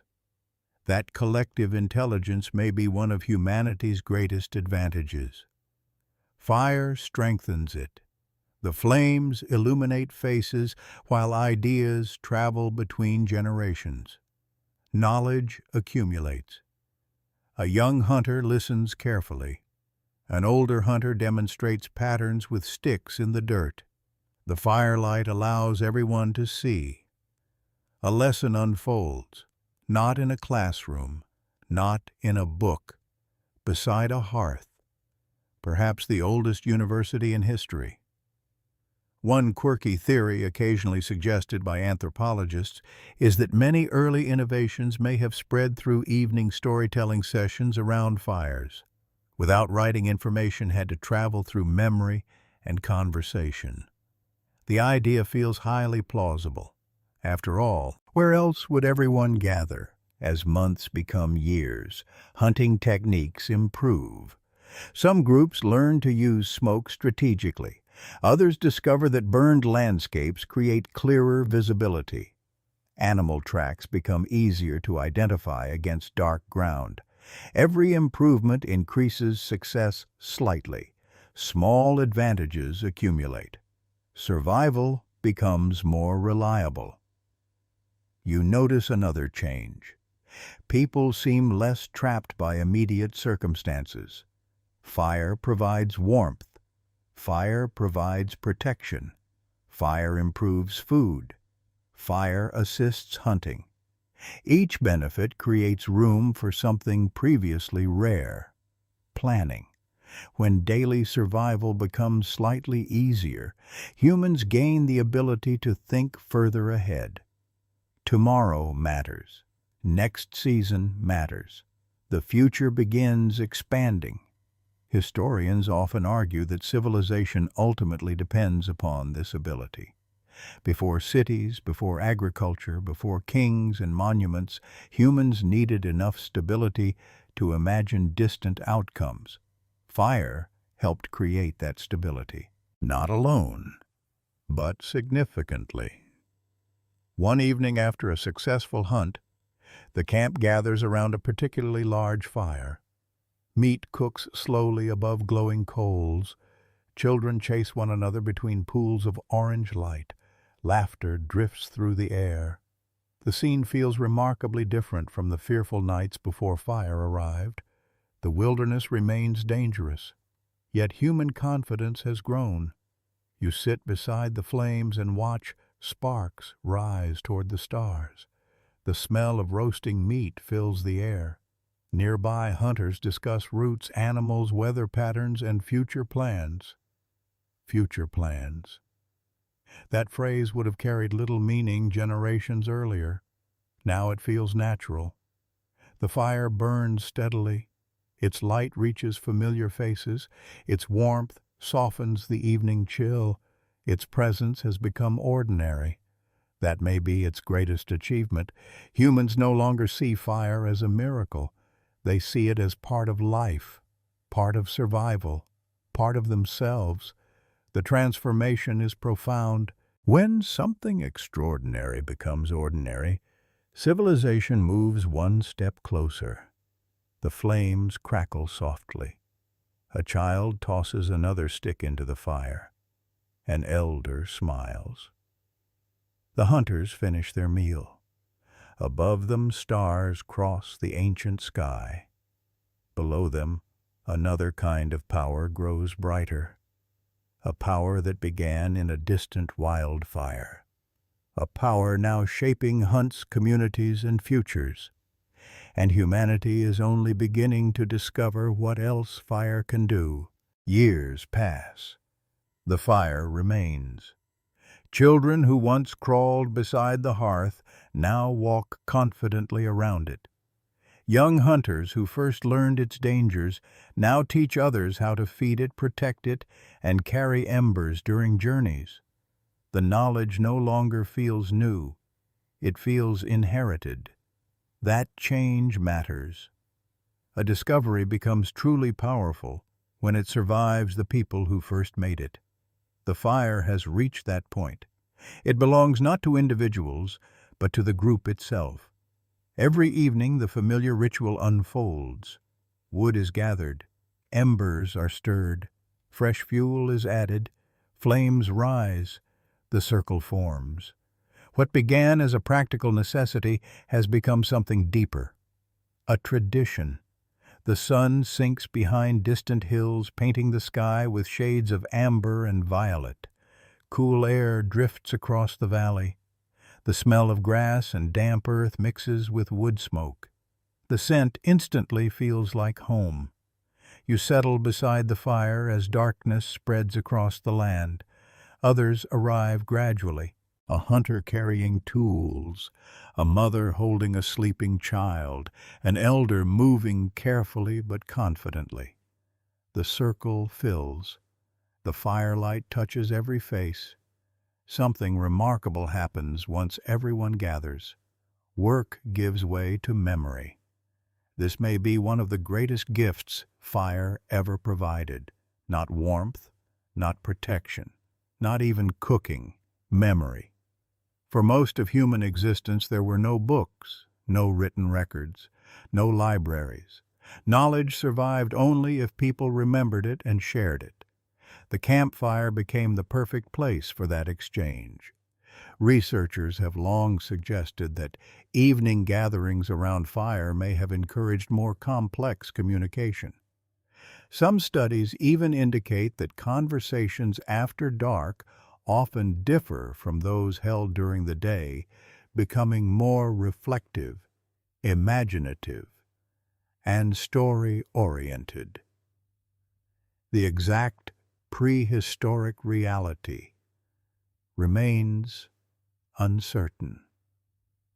The possibility feels compelling. An elder begins speaking. The words themselves are simple. The gestures matter just as much. He describes a distant river where animals gather during dry seasons. He demonstrates a hunting technique learned many years ago. Younger members watch carefully. No one interrupts. The information carries value. Knowledge means survival. A forgotten lesson can be dangerous.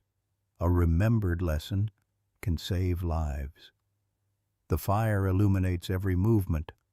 Without it, much of this teaching would be impossible after sunset. The flames become partners in education. The oldest classroom continues operating. One story leads to another. A successful hunt from years earlier, a flood that changed a familiar valley, a winter remembered for its bitter cold. The events themselves matter, but something else matters too. Shared identity. Stories allow people to remember not only what happened, but who they are. The group develops a common past, a common memory, a common understanding of the world. Civilization remains far away. Culture is already here. A fascinating fringe idea occasionally discussed among anthropologists suggests that storytelling itself may have gained tremendous momentum around campfires. Firelight focuses attention. It creates intimacy. It encourages listeners to remain close together. The theory cannot be proven directly. Many find it persuasive. You can almost feel why. The flames move constantly. Their motion captures the eye. The crackling sounds fill pauses naturally. The atmosphere invites listening. Children lean forward, adults relax, stories flourish. Nearby, someone repairs a spear point while listening. Another person braids plant fibers into cordage. Several children fall asleep before the stories finish. The fire accommodates everyone. Listeners, workers, dreamers, teachers.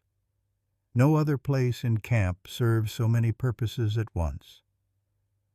The smell of smoke drifts upward into the star-filled sky. Sparks rise briefly before disappearing into darkness. The air remains cool beyond the circle of warmth. Inside the circle, comfort prevails. One hunter begins describing unusual tracks discovered during a recent journey. Others contribute observations. The discussion expands. Different experiences combine. Patterns emerge. Knowledge becomes collective. This process may seem ordinary. It is anything but. Human civilization ultimately depends upon the ability to accumulate information across generations. Every advance rests upon earlier discoveries. Every innovation builds upon older knowledge. The campfire helps make that possible. Ideas survive because people gather. People gather because of fire.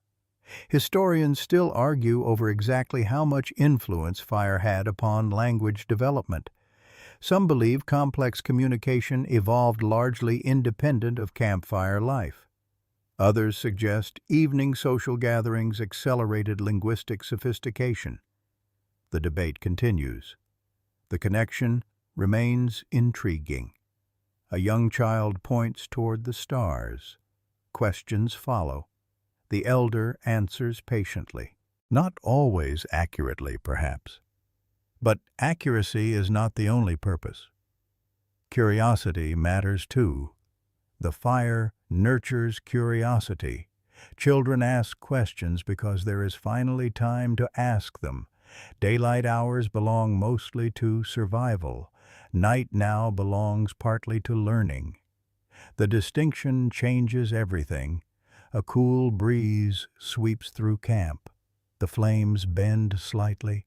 Smoke shifts direction. Everyone watches automatically. The habit remains strong. Fire still requires attention. Fire still demands respect.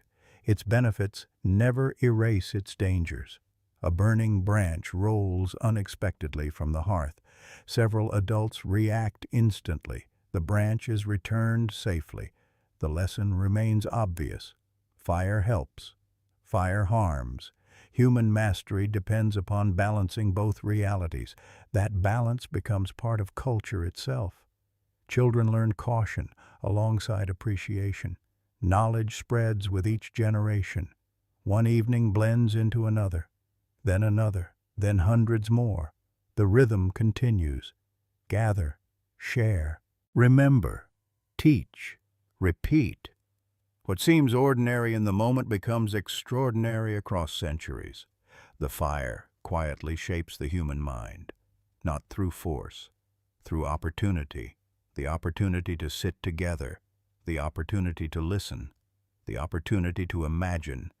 You gaze into the flames. Shapes appear and disappear within the glowing patterns. Shadows dance across nearby faces.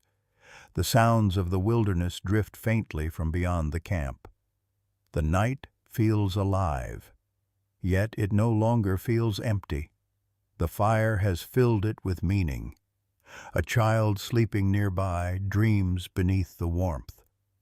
An elder continues speaking softly. Hunters plan tomorrow's journey. Mothers comfort infants. Friends exchange laughter.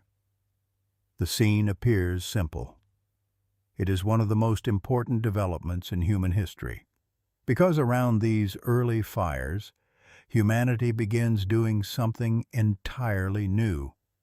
Not merely surviving together, thinking together, remembering together, becoming something larger than the sum of individual lives.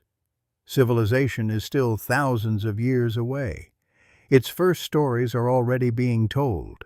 For many generations, fire remains a gift from nature. Humans know how to protect it. They know how to feed it. They know how to carry glowing embers from one camp to another. Yet one problem never disappears. If the fire dies completely, everything must begin again. A lightning strike, a wildfire, a fortunate accident. Nature still controls the beginning of the story. Humanity controls only the middle. That limitation becomes increasingly frustrating, especially during long journeys, especially after storms, especially during harsh winters when a lost fire can become a genuine disaster. You sit beside the hearth one cold evening while rain taps softly against nearby rocks. The flames burn steadily tonight, but everyone remembers times when they nearly vanished. The memory creates unease. No matter how carefully people protect their embers, accidents happen. A strong wind, a flooded camp, an overlooked mistake, and suddenly the warmth, light, and comfort disappear. The dependence feels dangerous. Human beings dislike dependence. Sooner or later, someone always begins searching for another way. The desire grows slowly across generations. At first, people simply become better caretakers. Embers travel in specially prepared containers. Dry fuel receives greater attention. Camps are organized to protect valuable coals. The improvements help. They are not enough. The problem remains: how do you create fire when none exists? The question becomes one of humanity's greatest challenges. Unlike cooking or hunting, the answer is not immediately obvious. You cannot simply observe fire making in nature. Lightning does not provide instructions. Wildfires offer no lessons. Humans must discover the process themselves. That takes time, a great deal of time. Historians still debate exactly when reliable fire-making techniques first emerged. Archaeological evidence exists from various periods and regions, but the timeline remains surprisingly difficult to reconstruct. The story may have unfolded differently in different places. The uncertainty persists. One afternoon, while preparing stone tools, a curious observation occurs. Two rocks strike together. A tiny flash appears. Gone almost instantly. Several people notice. The event seems insignificant, yet curiosity awakens. The flash appears again during later tool-making sessions. Small, brief, mysterious. Questions follow. What caused it? Can it happen again? Can it be controlled? Human progress often begins with exactly these kinds of observations. Something strange appears. Someone pays attention. Everything changes. The experiments begin informally. A few individuals strike stones together repeatedly. Most attempts accomplish nothing useful. The flashes remain fleeting and unpredictable. Frustration grows. Persistence grows with it. Humans have always possessed remarkable patience when pursuing valuable discoveries, especially discoveries connected to survival. The smell of stone dust fills the air during these experiments. Tiny fragments scatter across the ground. Hands become scratched and dirty. Progress remains slow, very slow. Some people lose interest. Others become increasingly fascinated. Among every generation, certain individuals seem especially attracted to puzzles. Civilization owes them a great debt. A quirky possibility suggested by some researchers is that accidental discoveries may have played an enormous role in early technological development. Many breakthroughs likely emerged not from planned invention, but from curious experimentation. The theory feels highly plausible. After all, nobody can deliberately invent something they do not yet imagine. Elsewhere, different experiments unfold. Certain people notice that rubbing dry wood creates warmth. Not much warmth, barely noticeable. Still, the observation remains interesting. Hands move, wood resists, heat appears. A connection forms. The process proves frustrating. Hours of effort produce almost nothing. Blisters arrive long before success. Yet some continue trying. The determination becomes almost admirable, or perhaps slightly stubborn. Human history often struggles to distinguish between the two. Years pass, then more years. Knowledge accumulates slowly. One generation contributes an observation. Another refines it. A third improves it further. The process resembles a river carving stone. Progress appears invisible until suddenly it is undeniable. One cool evening, a breakthrough finally occurs. Not a dramatic breakthrough, not the sort celebrated with trumpets, just a tiny thread of smoke. A group experimenting with dry wood notices it first. The smoke rises briefly, then disappears. Excitement spreads immediately. The result proves something important. Fire can begin without lightning, without wildfires, without nature's intervention. The possibility electrifies everyone involved. The experiments intensify. Patience becomes obsession. Mistakes become lessons. Each failure narrows the path toward success. Researchers believe that various fire-making techniques eventually emerged across different human societies.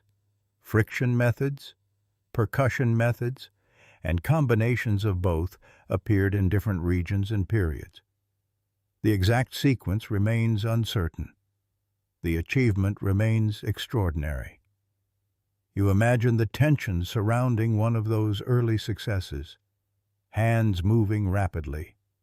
dry fibers waiting below, smoke appearing, hearts racing, hope rising. Then suddenly, a glow, tiny, fragile, real, an ember born entirely through human effort. No storm required, no wildfire needed, just knowledge.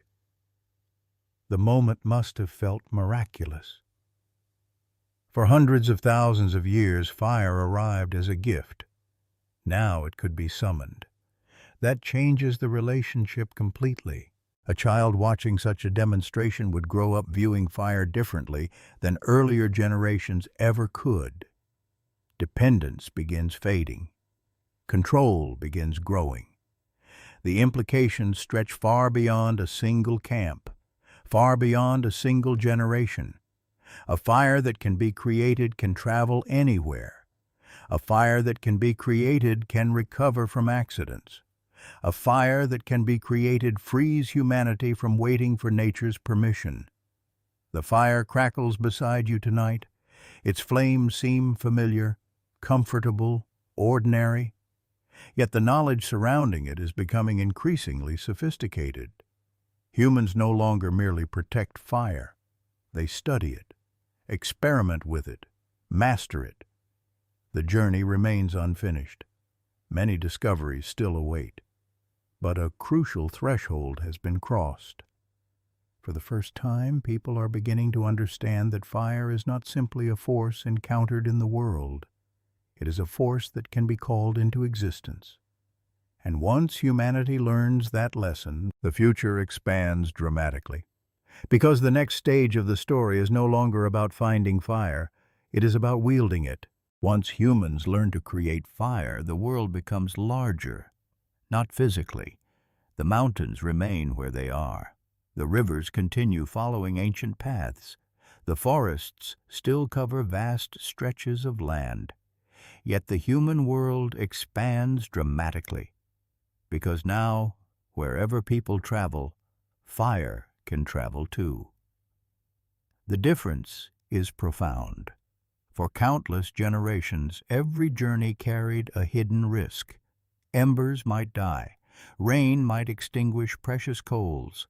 Accidents could erase years of careful stewardship. Those fears begin fading, not completely, but enough. A new confidence emerges. You notice it first during seasonal migrations. The group prepares to leave a familiar valley as colder weather approaches. In earlier years, such journeys demanded extraordinary caution. Protecting embers became almost as important as protecting children. Now the preparations feel different. People still carry fire, yet they also carry knowledge. And knowledge weighs almost nothing. The realization changes everything. If the flames disappear, they can be recreated. If the embers die, new embers can be made. The fear of permanent loss weakens. Freedom grows. The group travels farther than before, across hills, through forests, along rivers that disappear beyond the horizon. Every new landscape becomes more accessible. Every distant valley feels less intimidating. Fire provides more than warmth. It provides confidence. Researchers studying prehistoric migrations often emphasize the importance of technological advantages. Small innovations can dramatically increase the range of environments humans can successfully occupy. Fire may have been among the greatest of them all. Its influence touched nearly every aspect of survival. The exact extent remains debated. The importance does not. Several days into the journey, cold rain arrives unexpectedly. Gray clouds cover the sky. The wind sharpens. Clothing becomes damp. Morale declines. Ordinarily, such conditions would create serious hardship. Instead, the group pauses beneath a rocky shelter. Dry materials are gathered. Hands begin working. Wood rubs against wood. Smoke appears, then a glow. Soon a fire burns brightly despite the miserable weather outside. The reaction feels almost joyful. Children move closer immediately. Adults extend cold hands toward the warmth. Steam rises gently from damp hides. The transformation occurs within minutes. Comfort returns. That ability would have seemed magical to earlier generations. Now it feels practical, a skill, a tool. One fascinating observation made by many anthropologists is that technological mastery often changes human psychology as much as physical survival. When people feel capable of solving problems, they behave differently. They become bolder, more ambitious, more willing to explore. Fire encourages exactly that shift. The journey continues. Weeks pass, new territories appear, the landscapes vary constantly. Open grasslands give way to forests. Forests yield to rocky hills. Rivers carve deep valleys through unfamiliar terrain. The group adapts. Fire helps. Every evening follows a familiar pattern: shelter, fuel, spark, flame. The sequence becomes routine. Routine creates stability. Stability creates opportunity. You begin noticing another consequence. People spend less time worrying about survival and more time improving life.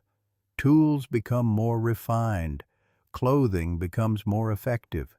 Shelters become more comfortable. Innovation accelerates. When basic needs are easier to satisfy, human creativity finds room to grow. Civilization remains distant. Its roots are spreading. Around one evening fire, an elder demonstrates a new method for creating sparks more efficiently. Younger members watch carefully. The lesson spreads. Soon several others adopt the technique. Knowledge moves quickly through the group. The process feels familiar now. Observe, learn, teach, improve, repeat. This cycle may be one of humanity's most important inventions, perhaps even more important than fire itself.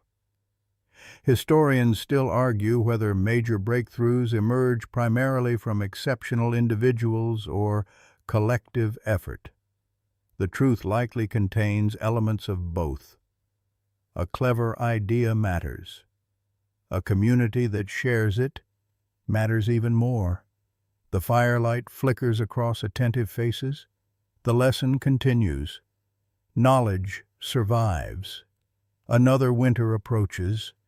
This one feels less frightening than previous winters, not because the weather has improved, because humans have. The cold remains severe. Snow still falls, storms still arrive, yet the group faces them differently. Confidence replaces some of the fear. Experience replaces some of the uncertainty. Fire transforms winter from an enemy into a challenge, a difficult challenge, but a manageable one. One quirky theory occasionally discussed among researchers suggests that fire may have altered humanity's relationship with risk itself. Reliable warmth and cooking reduce certain dangers, potentially encouraging exploration and experimentation. The evidence remains indirect.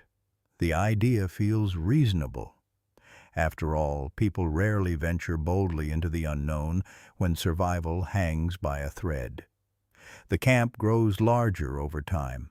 Families remain together longer. Children survive more often. Older individuals live longer and continue contributing valuable knowledge. Each improvement reinforces the others. A positive cycle begins. More knowledge creates better survival. Better survival preserves more knowledge. The process accelerates. The fire burns steadily at the center of camp. Its importance now extends far beyond warmth. It has become a symbol, not intentionally, naturally. a symbol of competence, a symbol of continuity, a symbol of human control over part of the natural world. The flames no longer appear mysterious. They appear familiar, trusted. That transformation may be one of the greatest achievements in the history of our species. Humans have taken a force once associated with distant storms and terrifying wildfires and integrated it into daily life. The achievement is astonishing when viewed across deep time. You sit beside the hearth and watch sparks drift upward into the night sky. The stars remain distant and untouchable. The fire is different. The fire belongs here. Children know how to make it.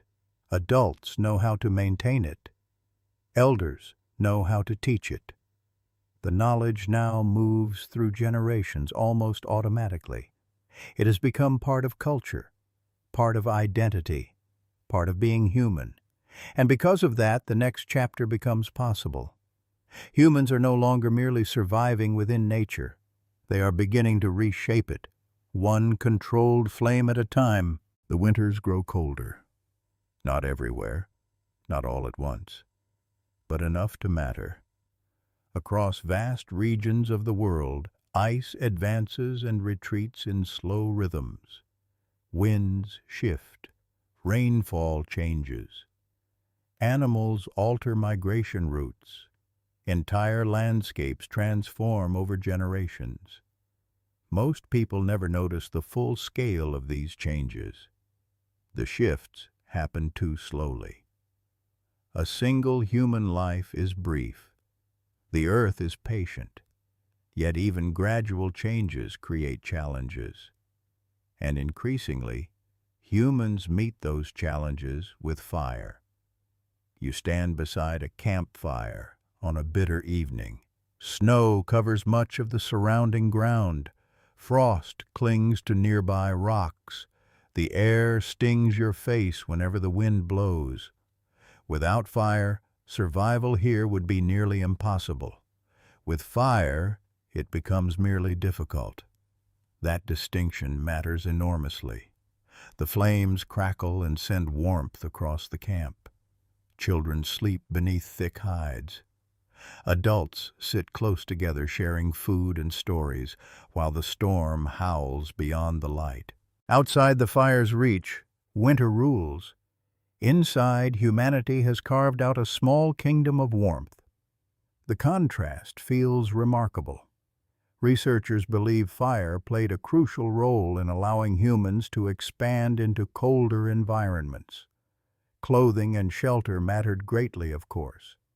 Fire completed the system. Together, these tools transformed the possible. Areas once too hostile gradually became habitable. The exact timing remains debated. The overall pattern is clear. Humans spread. Fire helped them do it. The following spring, the group begins another migration. This journey leads farther north than previous generations would have attempted. The land feels unfamiliar. Forests stretch across rolling hills. Rivers cut through deep valleys. The climate feels harsher. The opportunities feel greater. A few generations earlier, such exploration might have seemed reckless. Now it feels achievable. Confidence accompanies the travelers. Not arrogance, experience. The difference is important. Human survival still depends upon respecting nature. Fire has not made people invincible. It has made them adaptable, a powerful advantage. You walk through dense woodland beneath towering trees. The air smells of pine needles and damp earth. Birds call from hidden branches overhead. As evening approaches, the temperature drops rapidly. The group stops. Shelter must be prepared. Fuel must be gathered. The familiar routine begins. Within an hour, a fire burns brightly beneath the darkening sky. The transformation still feels impressive. Cold landscapes become livable. Dark places become welcoming. Unknown territories become temporary homes. The fire creates stability wherever it appears. That portability changes history. One fascinating observation made by anthropologists is that humans often carry culture with them when they migrate. Skills, stories, beliefs, and technologies travel alongside people. Fire travels too. It may be one of the earliest examples of portable civilization. A simple idea, a profound consequence. Weeks pass. The travelers encounter challenges regularly. Unexpected storms, scarce food, dangerous terrain. Yet every evening ends similarly. A fire, a meal, a gathering, a plan for tomorrow. The repetition creates resilience. Resilience creates success. You begin noticing another effect. The group's movements become more deliberate, more strategic. Fire allows longer stays in difficult environments. Longer stays allow better observation. Better observation improves decision-making. Knowledge accumulates. The cycle repeats. Historians still argue whether technological progress drives migration or migration drives technological progress. In reality, both often influence one another. Fire illustrates this perfectly. It enables exploration. Exploration creates new problems. New problems inspire further innovation. The process never stops. One evening, an elder points toward distant mountains illuminated by sunset. Earlier generations might have viewed such regions as barriers. Now they appear as possibilities. The difference exists entirely within the human mind. The mountains did not change. Human capability did. A quirky theory occasionally appears in discussions of prehistoric expansion. Some researchers suggest that certain ancient migrations may have followed corridors where fuel for fires remained readily available. The evidence remains incomplete. The idea remains intriguing. After all, a reliable supply of wood could influence where people traveled, camped, and settled. Fire shapes geography in subtle ways. The journey continues northward. The climate becomes colder still. Snow lingers longer during spring. Frost returns earlier during autumn. Winters grow increasingly severe. Yet people remain, not merely passing through, living, adapting, thriving. The fire burns at the center of every camp. Its importance becomes impossible to exaggerate. Without it, these places remain inaccessible. With it, they become home. Children born in colder regions grow up accepting conditions that would have terrified earlier generations. What once seemed impossible gradually becomes normal. Human history contains many such transformations. The extraordinary becomes ordinary. The impossible becomes expected. The firelight flickers across faces weathered by travel and experience. Nearby, a hunter repairs a spear. A child listens to an elder describe distant lands visited years before. Knowledge continues moving forward. Each generation inherits more than the last. Fire accelerates that inheritance. Not through magic, through opportunity, more survival, more teaching, more memory, more time. The ingredients of civilization continue gathering. You sit beside the flames while snow falls softly beyond the shelter. The warmth feels comforting against the cold night air. The smell of smoke fills the camp. Everything seems peaceful, yet something extraordinary is happening. Humans are expanding their world, not through conquest, not through force, through adaptation. The fire has become more than a tool. It has become a companion in exploration, a partner in migration, a guide into unfamiliar environments. The wilderness remains vast. The challenges remain real. The future remains uncertain. But the boundaries that once constrained humanity are slowly disappearing. One valley, one forest, one frozen landscape at a time. And wherever humans travel next, the fire will travel with them. The fire follows humanity into new lands. Then something unexpected happens. Humanity begins staying longer. For countless generations, movement defined life. Herds migrated, seasons changed, water sources shifted. People adapted by traveling with the rhythms of the natural world. Movement was survival.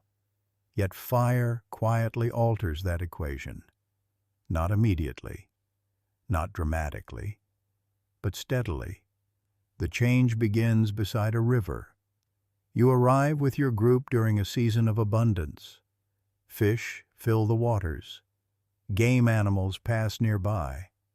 Edible plants grow along the fertile banks. The location feels promising. Ordinarily, such a place would serve as a temporary camp. A few weeks, perhaps a season, then onward. This time feels different. The fire plays an important role. Reliable warmth makes longer stays comfortable. Cooking improves food storage and preparation. Protection from predators increases security after dark. The benefits accumulate. Staying becomes easier. Easier staying becomes habit. The camp remains through one season, then another. The idea feels almost revolutionary. Researchers have long noted that many prehistoric groups occupied certain favorable locations repeatedly. Some sites reveal evidence of hearths used across generations, suggesting a growing attachment to particular places. The exact nature of these early settlements remains debated. The pattern itself appears clear. People return, again and again. The fire encourages permanence. You notice subtle changes emerging around camp. The hearth becomes more organized.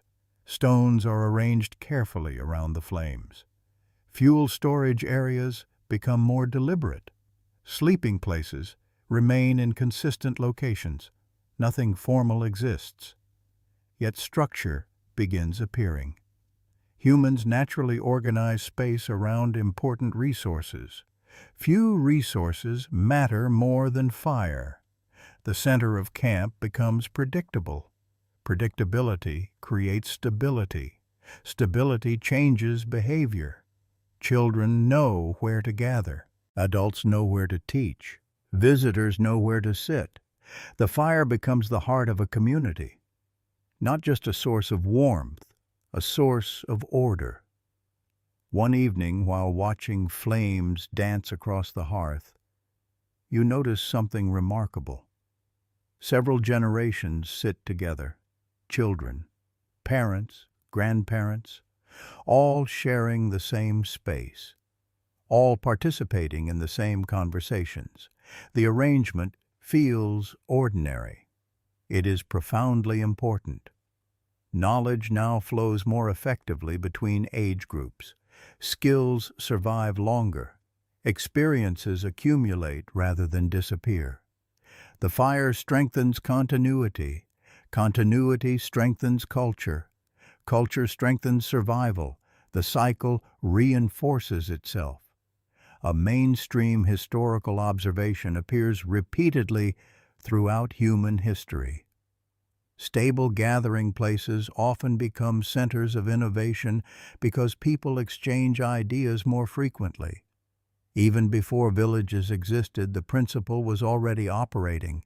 Fire created gathering places. Gathering places created opportunities. Opportunities created change. The river camp grows busier. People repair tools more carefully. Food preparation becomes increasingly sophisticated. Certain areas acquire specialized purposes. One section stores wood, another processes animal hides. A third serves as a common gathering area. Nobody designed this arrangement formally. It emerged naturally. Humans excel at creating patterns, especially around valuable resources. The smell of smoke drifts constantly across the settlement. It mixes with river water, cooking food, damp earth, and drying plants. The scents become familiar, comforting. A definition of home begins forming. One fascinating fringe idea occasionally discussed by archaeologists is that the emotional attachment humans feel toward hearths may represent one of our oldest cultural instincts. Across thousands of societies, the hearth repeatedly appears as a symbol of family continuity and belonging. The pattern spans remarkable stretches of time. Its origins may reach back to moments like these. The evidence remains incomplete. The symbolism feels understandable. Months pass, then years. Children grow older. New children are born. The camp remains, not continuously, but repeatedly. People leave. People return. The location becomes known, recognized, remembered. Memory attaches itself to place. Place attaches itself to community. The relationship deepens. You sit beside the evening fire while an elder points toward a nearby hill. He describes an event that occurred there many years ago. Others remember. The story belongs not only to people, it belongs to the landscape. This represents a subtle but important transformation. Earlier generations carried memories mostly through movement. Now, memories begin anchoring themselves to specific locations. The seeds of settlement are being planted. Historians still argue about exactly what factors encouraged humans to settle more permanently. Climate, food resources, population growth, and technology all played roles. Fire interacted with each of them. Its influence touched every part of daily life. The exact balance remains uncertain. The connection remains significant. As the seasons continue, another discovery emerges. Fire allows certain foods to be preserved more effectively. Smoke protects some materials. Heat assists processing techniques. Storage becomes slightly more practical, only slightly. Yet slight improvements often change history. A small increase in reliability can support a larger population. A larger population can support greater specialization. Greater specialization can support more innovation. The chain reaction begins quietly. The consequences eventually become enormous. One evening, heavy rain falls across the river valley. The fire burns beneath a carefully arranged shelter. Children remain dry. Food continues cooking. Conversations continue uninterrupted. The scene feels comfortable. Comfort itself represents progress. For most of human history, comfort has been surprisingly rare. Every improvement matters. The flames flicker gently while rain taps against wood and stone. The sound creates a peaceful rhythm. People gather close together. No one wishes to leave. The fire holds the community in place, literally and socially. You gaze across the circle and realize how different life has become. Earlier generations spent their evenings fearing darkness. Now they spend them sharing stories, planning hunts, teaching children, and strengthening relationships. The transformation remains astonishing. Civilization still lies far ahead. Cities do not yet exist. Agriculture has not arrived. Kings remain unimaginable. Yet one essential ingredient is already present. People are learning how to stay, to return, to build continuity across time. The fire burns steadily at the center of the camp. It warms bodies, it gathers families, it anchors memory, and around its glowing light, humanity begins taking its first small steps toward something entirely new. Not just survival, home. For thousands of years, fire has provided warmth, protection, and cooked food. Those achievements alone would have changed human history. But fire is not finished, not even close, because hidden within the flames is another possibility waiting to be discovered. Transformation. Not the transformation of people this time, the transformation of materials. You first notice it during an ordinary evening. A cooking fire burns beside the river settlement. Nearby children play in damp soil left behind after recent rain. Their hands shape the mud into simple forms, small bowls, animal figures, rough shapes with no practical purpose, at least at first. One of those clay objects ends up near the edge of the hearth. Nobody pays attention. The fire burns through the night. The next morning, something unexpected appears. The clay has changed. Its surface feels harder, stronger, different. The observation seems minor, yet curiosity awakens immediately. Human history advances surprisingly often through accidents. Someone notices, someone experiments, someone asks a question. The cycle begins again. The object is examined carefully. More clay is gathered. More experiments follow. The process unfolds slowly, as always. Researchers believe pottery emerged independently in several regions of the world at different times. The details vary, but the underlying principle remains the same. Heat changes clay. The discovery proved revolutionary. The exact origins remain debated. The consequences do not. You kneel beside a hearth while several people prepare another experiment. Wet clay is shaped into a shallow container. The form looks fragile, temporary, unimpressive. Then it is placed near the fire. Everyone watches.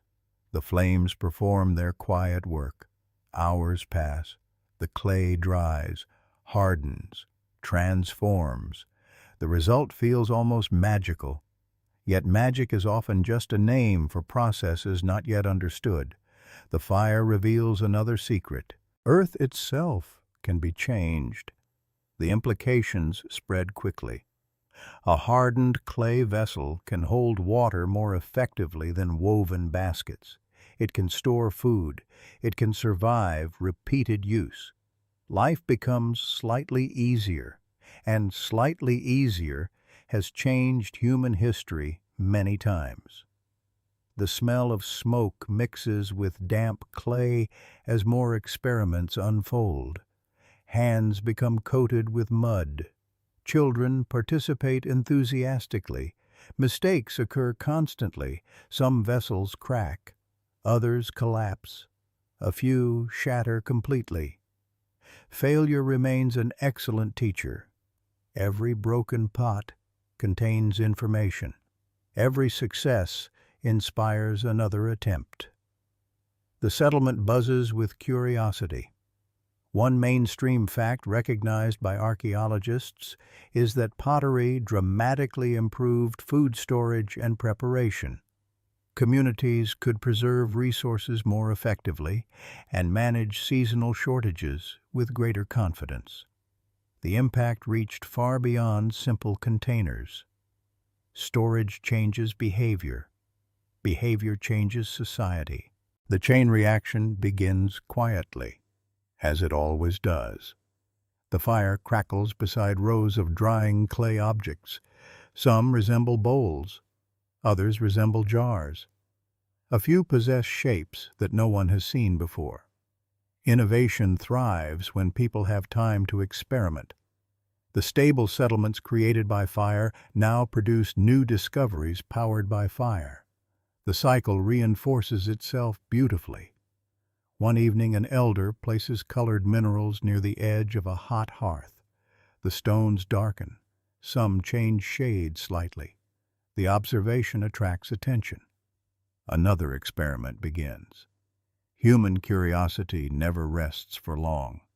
Soon people discover that heat affects many substances, not just food, not just clay. The entire world begins looking different. Materials become possibilities. A fascinating fringe theory occasionally appears in archaeological discussions.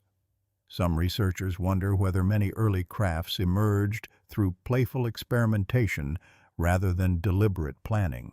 Children may have contributed more than history remembers. The evidence remains uncertain. The idea feels plausible. After all, curiosity often precedes innovation. The settlement continues growing. Pottery improves gradually. Shapes become more reliable. Techniques become more refined. Knowledge spreads from family to family. One generation learns. The next improves. The pattern feels familiar now. The fire remains at the center of everything. Without heat, clay remains mud. With heat, mud becomes technology. The transformation feels astonishing. You hold a finished vessel in your hands. Its surface feels smooth and solid. The container can survive tasks impossible for untreated clay.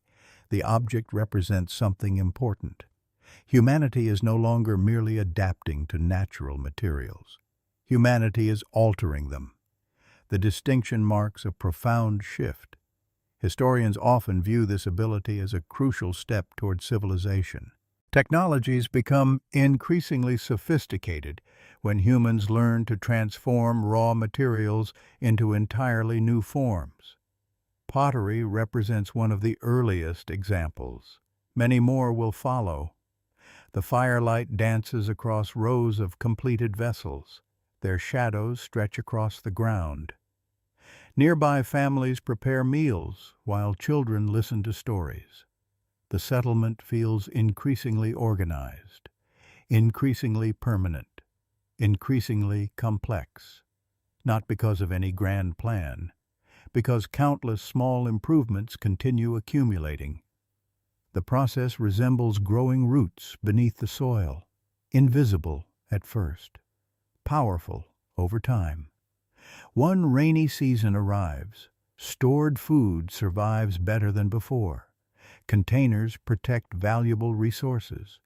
The community experiences greater stability. Stability encourages growth. Growth encourages innovation. Innovation encourages further stability. The cycle strengthens. Researchers still argue about the precise relationship between technological advances and social complexity. Which comes first? Which drives the other? The answer often appears to be both. Each feeds the next. Fire illustrates this perfectly. Warmth enabled settlement. Settlement enabled experimentation. Experimentation produced pottery. Pottery improved settlement. The story continues. As night falls, you sit beside the hearth watching flames reflect from clay vessels arranged nearby. The orange glow dances across their surfaces. They seem ordinary now, useful, familiar. Yet each represents a remarkable achievement. A piece of earth transformed through human knowledge. A glimpse of what lies ahead. Because once people learn that fire can change clay, another realization slowly approaches. If earth can transform, what about stone? What about the strange green rocks found in riverbeds? What about the colorful minerals hidden within mountains? Questions multiply. Curiosity deepens. The fire continues burning, patient, steady, waiting. Humanity has learned how to reshape mud. Soon it will learn how to reshape metal. And when that lesson arrives, the world will change once again. The first piece of metal does not look important.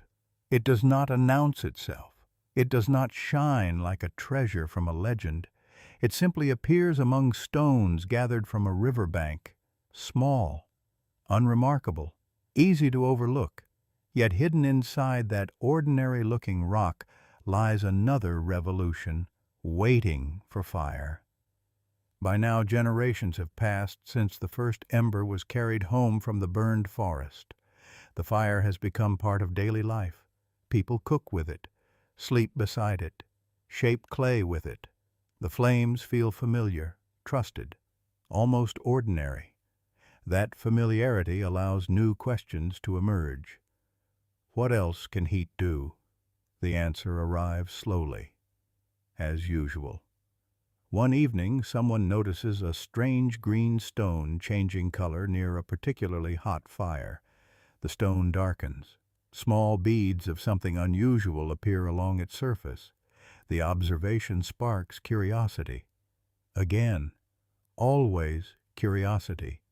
Human history may be little more than curiosity meeting opportunity over and over again. The stone is examined carefully. More examples are collected. More experiments follow. Most fail. Some produce nothing at all. A few reveal something remarkable.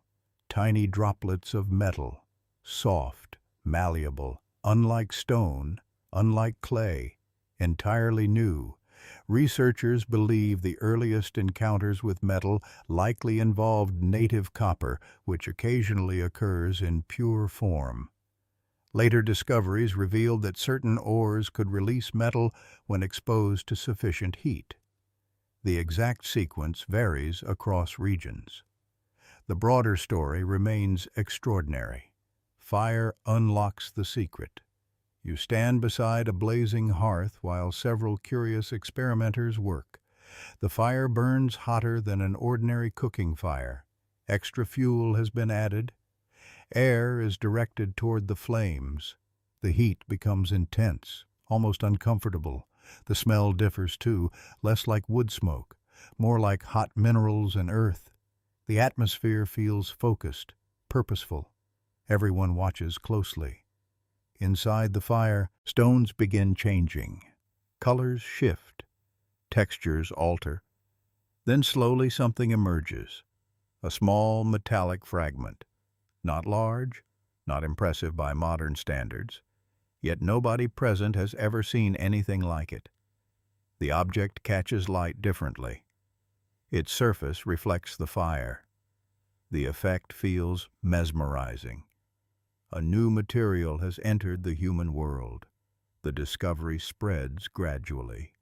Knowledge travels from settlement to settlement. Techniques improve. Experiments become more ambitious. Failure remains common. Success becomes more frequent. The process feels familiar now. Observe, experiment, learn, teach, improve, repeat. Civilization grows from this rhythm. One mainstream historical fact stands out clearly. The development of metallurgy transformed human societies across vast regions of the world.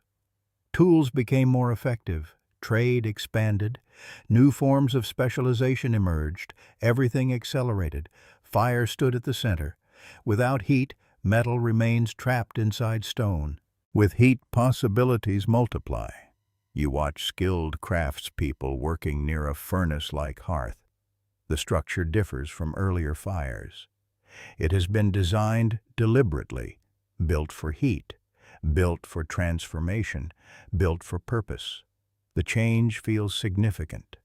For perhaps the first time, humans are creating fires not merely for comfort, but for industry.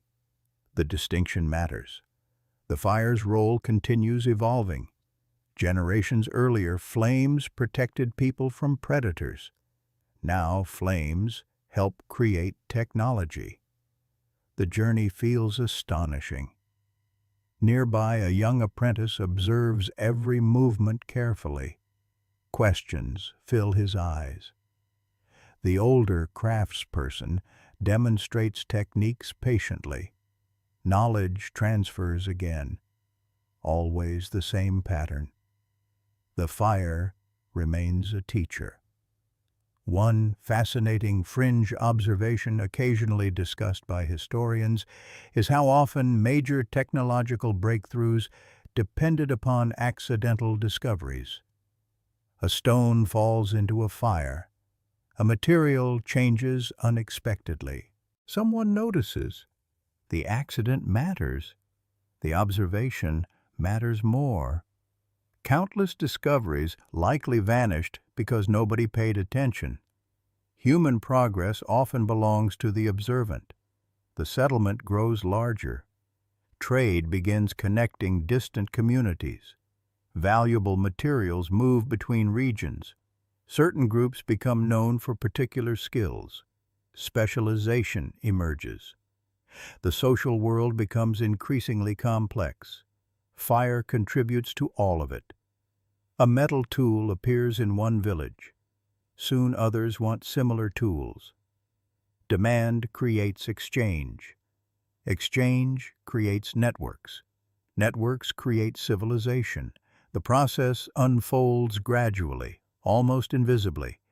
Yet the consequences are enormous. You hold a metal blade in your hand. The object feels different from stone. Stronger, more durable, more versatile. Not perfect, but promising. Very promising. The realization spreads quickly. Metal can improve daily life. It can improve farming tools, hunting equipment, construction techniques, almost everything. The fire crackles beside stacks of charcoal prepared for future work. The smell of smoke mixes with hot minerals and damp earth. The settlement feels busier than earlier generations would recognize. More people, more skills, more exchange, more complexity. Historians still argue about the precise social effects of early metallurgy. Did metal drive social hierarchy? Did trade networks create political power? Did technological specialists gain special status?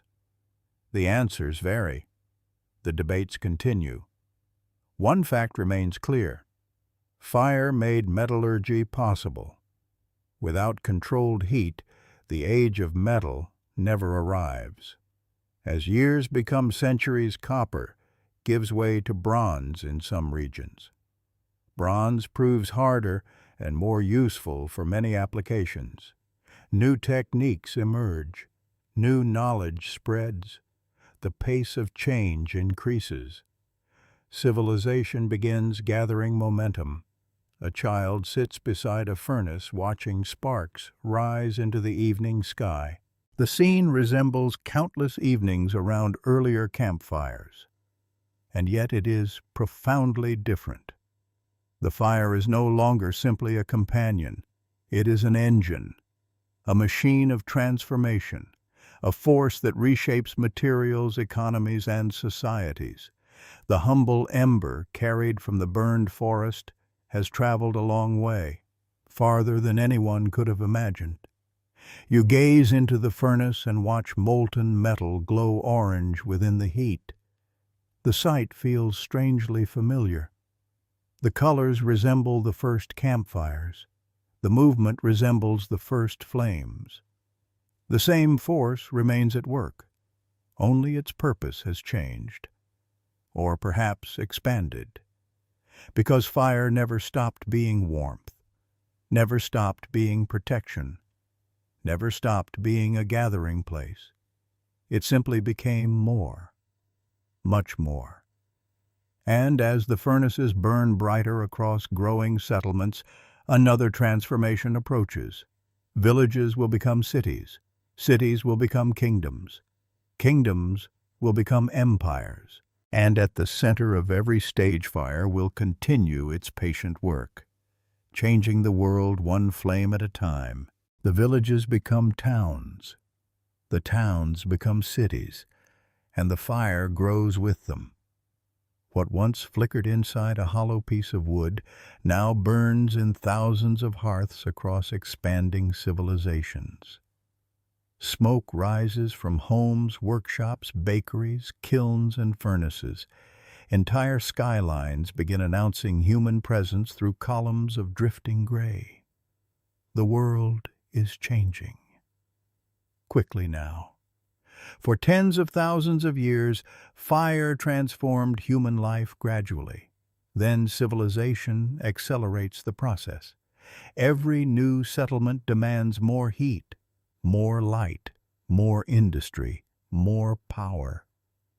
The relationship between humanity and fire enters a new phase. You walk through the streets of an early city as dawn breaks over mud brick walls. The air already smells of smoke. Bakers have begun preparing food. Potters tend their kilns. Metalworkers feed charcoal into glowing furnaces. The day starts before sunrise. Fire makes that possible. Orange light flickers behind workshop doors. Sparks rise into the morning air. Workers move through streets carrying fuel tools and raw materials. The city feels alive, not despite the fire, because of it. Researchers studying early urban civilizations often point to specialized labor as one of the defining features of city life. Not everyone hunts, not everyone farms. Different people perform different tasks. Fire supports many of them. Potters need it, metalworkers need it, bakers need it, brickmakers need it. Civilization depends upon countless fires burning simultaneously. The scale feels astonishing. A single campfire once gathered a few families. Now thousands of people rely upon networks of controlled heat spread throughout an entire city. The transformation reveals how far humanity has traveled. You enter a metalworking district near the city wall. The heat strikes immediately. Multiple furnaces roar within enclosed spaces. Workers move carefully between them. The air smells of charcoal and hot metal. The sound is constant. Hammers strike. Bellows breathe. Flames crackle. The atmosphere feels intense, purposeful. The fire no longer serves merely domestic needs. It drives production. Production changes society. A mainstream historical fact appears repeatedly across ancient civilizations. Control over metal production often translated into economic and political power. Tools improved agriculture. Weapons influenced warfare.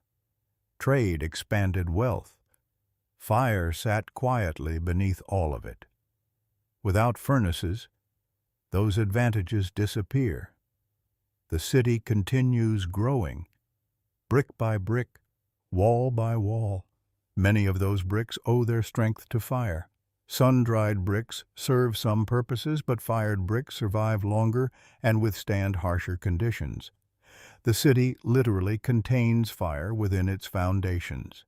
The observation feels poetic and true. You watch workers loading clay into a kiln. The structure glows with contained heat. Smoke rises steadily from its vents. Nearby children play in streets paved with materials shaped through fire. The force that once protected humans from darkness now shapes the physical environment around them. The change feels extraordinary. One fascinating fringe idea occasionally discussed by historians is that ancient people may have viewed fire as both a practical resource and a sacred force simultaneously. Across many cultures, flames occupied religious, political, and domestic spaces. The evidence appears repeatedly. The reasons are understandable. Fire transformed everything it touched. People noticed. As cities expand, so do kingdoms, and kingdoms require resources. Forests are harvested for fuel. Charcoal production increases. Trade routes transport wood across considerable distances. The appetite of civilization grows larger. Fire remains hungry, always hungry. The relationship becomes more complicated. The same force that builds cities also consumes enormous resources. Humanity begins learning that every technology carries costs. The lesson will repeat many times throughout history. You stand near a city gate watching caravans arrive from distant lands. Traders bring copper, tin, pottery, textiles, food, and countless other goods. Much of it depends upon fire, directly or indirectly. The connections form an invisible web stretching across continents. A blacksmith shapes metal. A farmer uses the tool.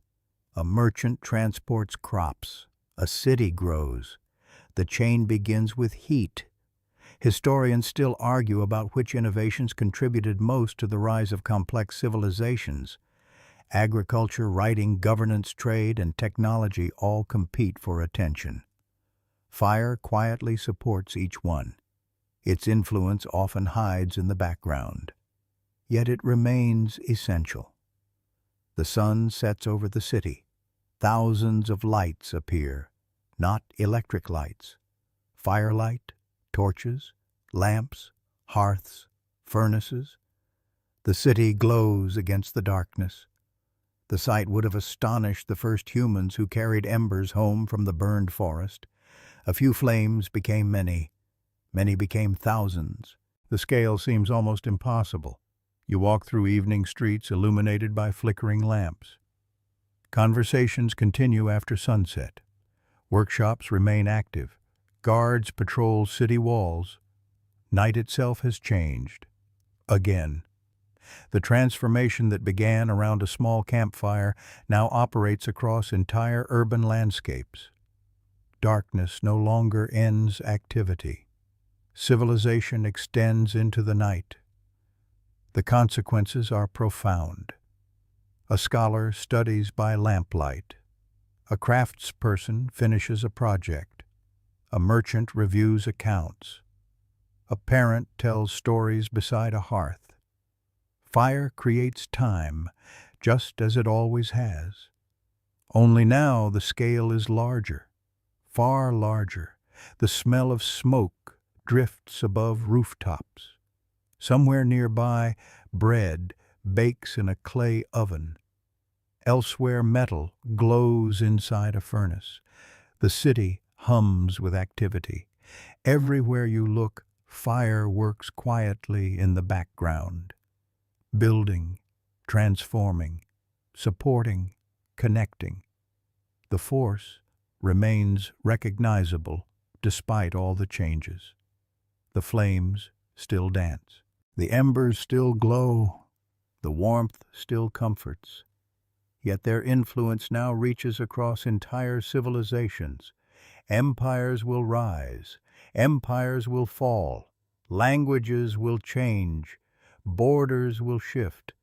Through it all, fire will remain. Patient, reliable, essential, and humanity's dependence upon it is only beginning to grow. Because beyond these ancient cities lies another chapter. A chapter of engines, factories, and machines. A chapter where fire will no longer merely support civilization, it will power it. Thousands of years pass. Empires rise and crumble. Languages appear and disappear. Kings build monuments. Storms wear them down. The world changes endlessly. Yet everywhere humans travel, one familiar companion remains. Fire. The same force that warmed prehistoric camps now burns within forges, ovens, hearths, ships, and workshops scattered across the globe. For a long time that seems enough. Then humanity discovers something extraordinary. Fire can do more than transform materials. It can create motion. The realization changes everything. You stand beside a blacksmith's forge in a bustling town. Sparks leap upward as metal glows orange beneath intense heat. The scene feels familiar despite the centuries that separate it from those first campfires. The principles remain the same. Fuel, heat, transformation. Only the scale has changed. As generations pass, inventors and craftspeople begin exploring new possibilities. Water wheels already turn beside rivers. Windmills capture the power of moving air. People start asking a dangerous question. Can fire create power too? The answer arrives slowly, then all at once.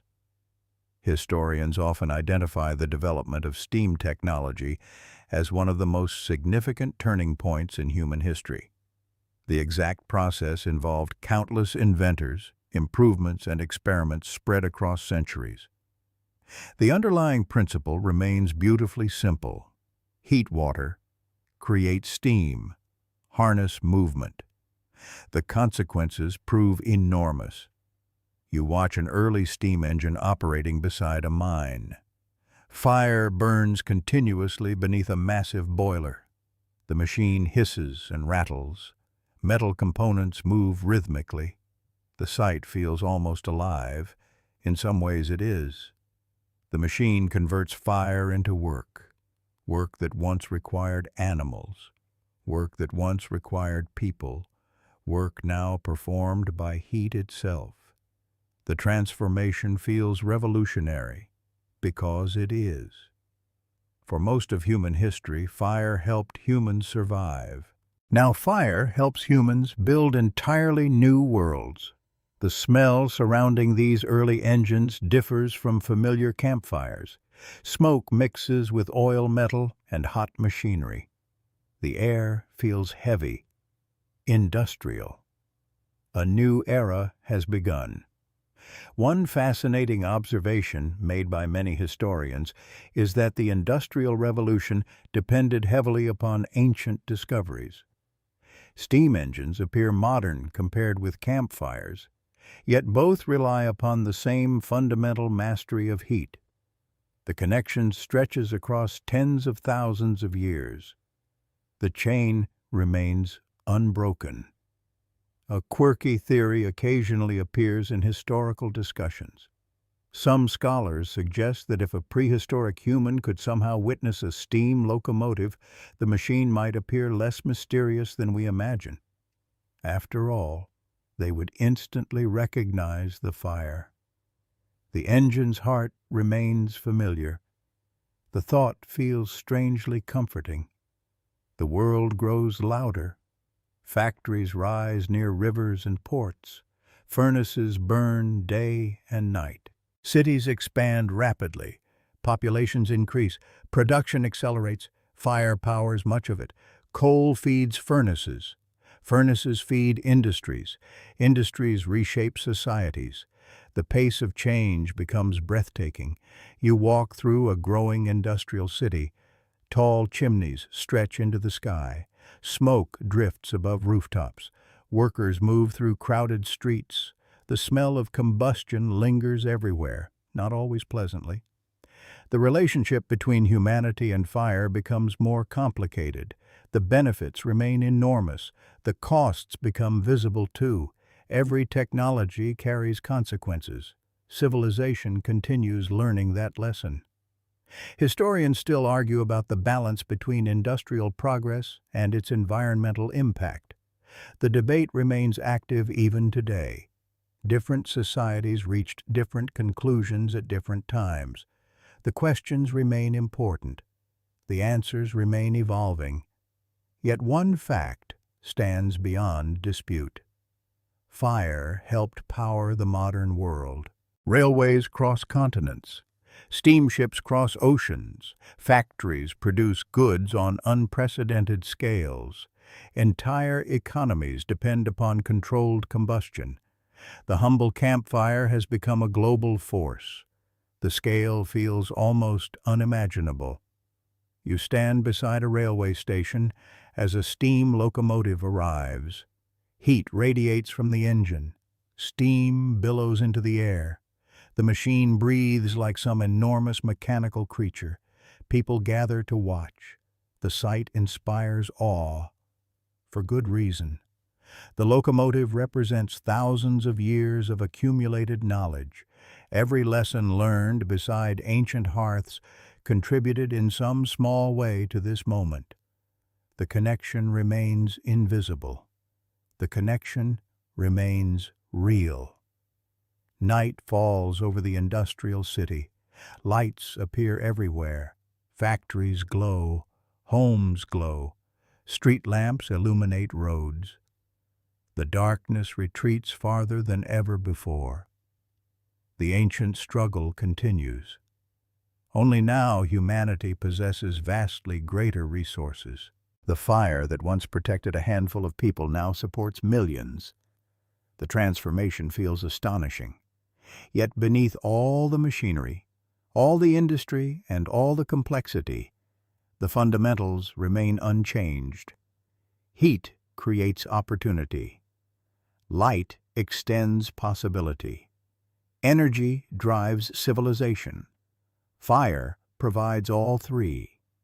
Researchers often point out that modern energy systems evolved from humanity's long relationship with combustion. Even technologies that seem distant from traditional fire often trace their origins through centuries of heat-based innovation. The lineage remains remarkably direct. One discovery leads to another, then another. The chain stretches across history. You gaze into a furnace blazing inside a factory. The flames move with familiar patterns. Orange light flickers. Heat radiates outward. For a brief moment, the scene resembles a prehistoric hearth.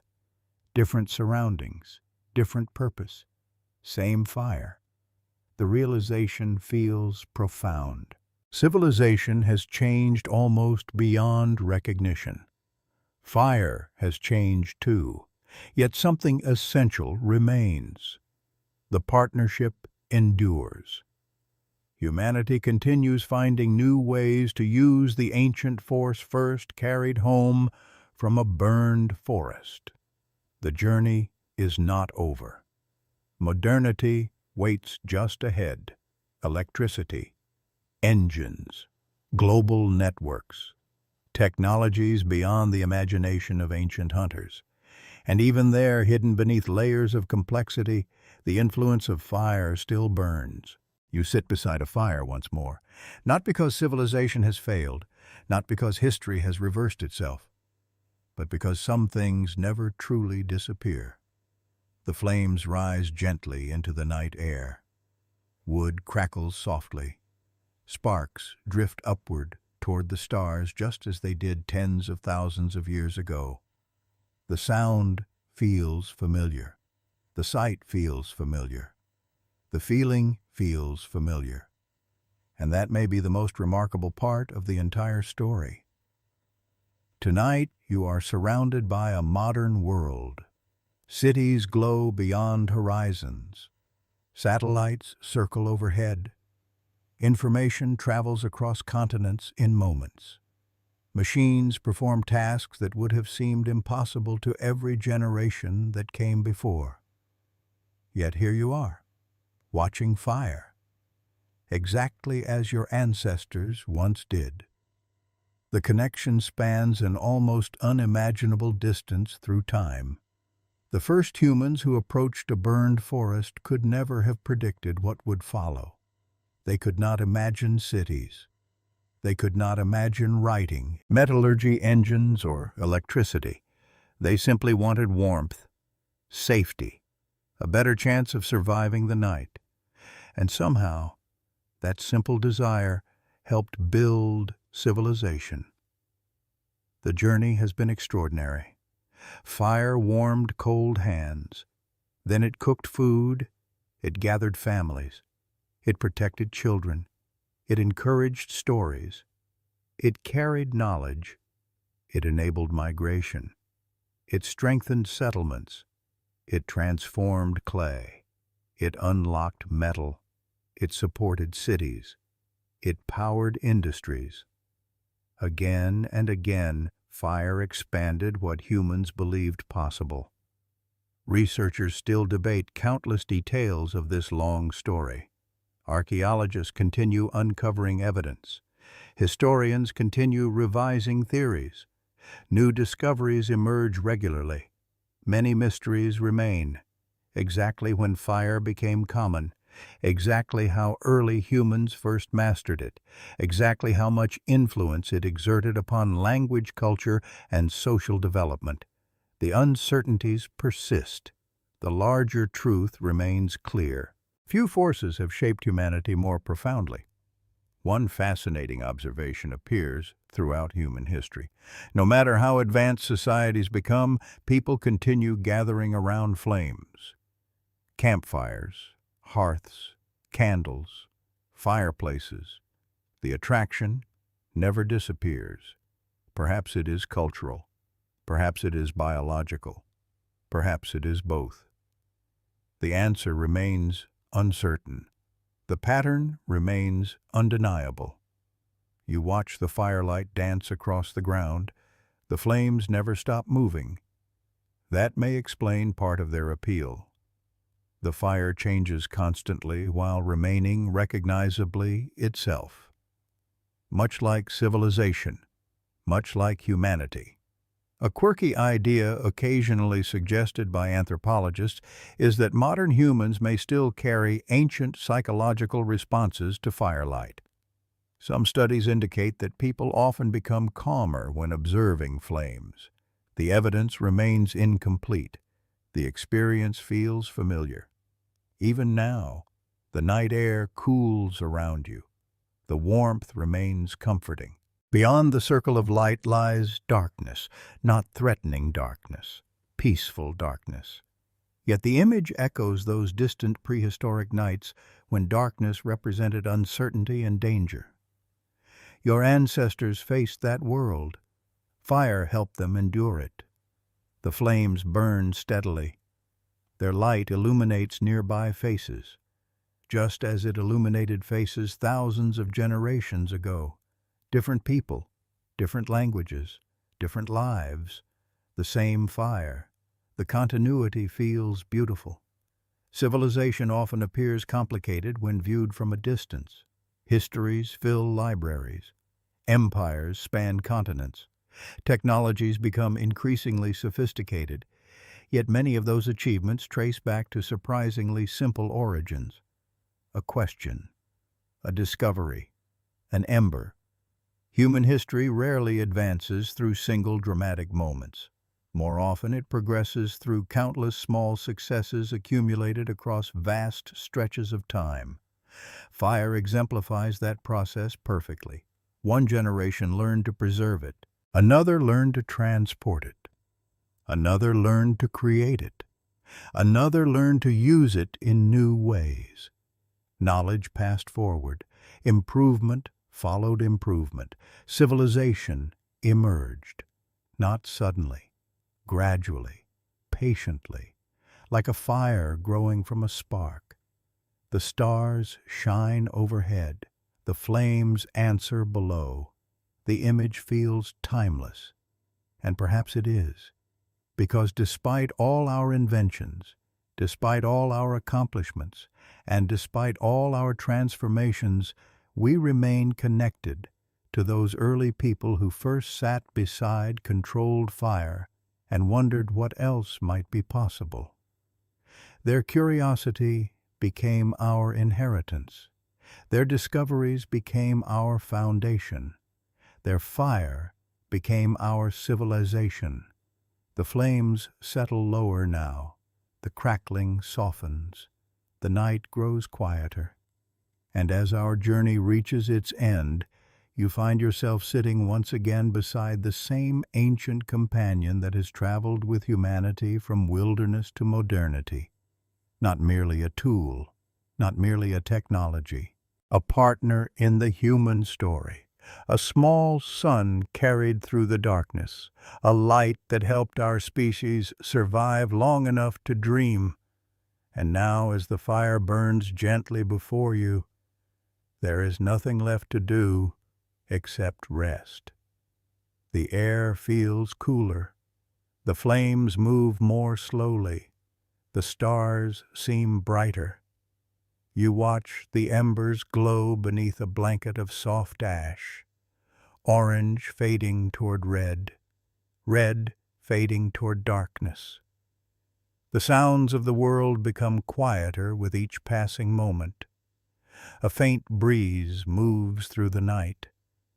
The smell of wood smoke drifts gently past. Somewhere far beyond the reach of memory, the first humans sit beside their own fire beneath unfamiliar stars. Their voices have long vanished. Their names are lost. Yet their light remains. It traveled through countless generations, through every hearth, every furnace, every kiln, every forge, through every city and every civilization. all the way to this quiet moment. So allow your thoughts to drift. Let the long journey settle gently into the background. The forests grow still, the rivers continue flowing, the stars continue their silent passage across the heavens, and the fire, faithful as ever, glows softly in the darkness. A final ember, a final warmth, a final reminder that some of the greatest changes in history began with something very small. A spark, a flame, a story. And now at last, sleep.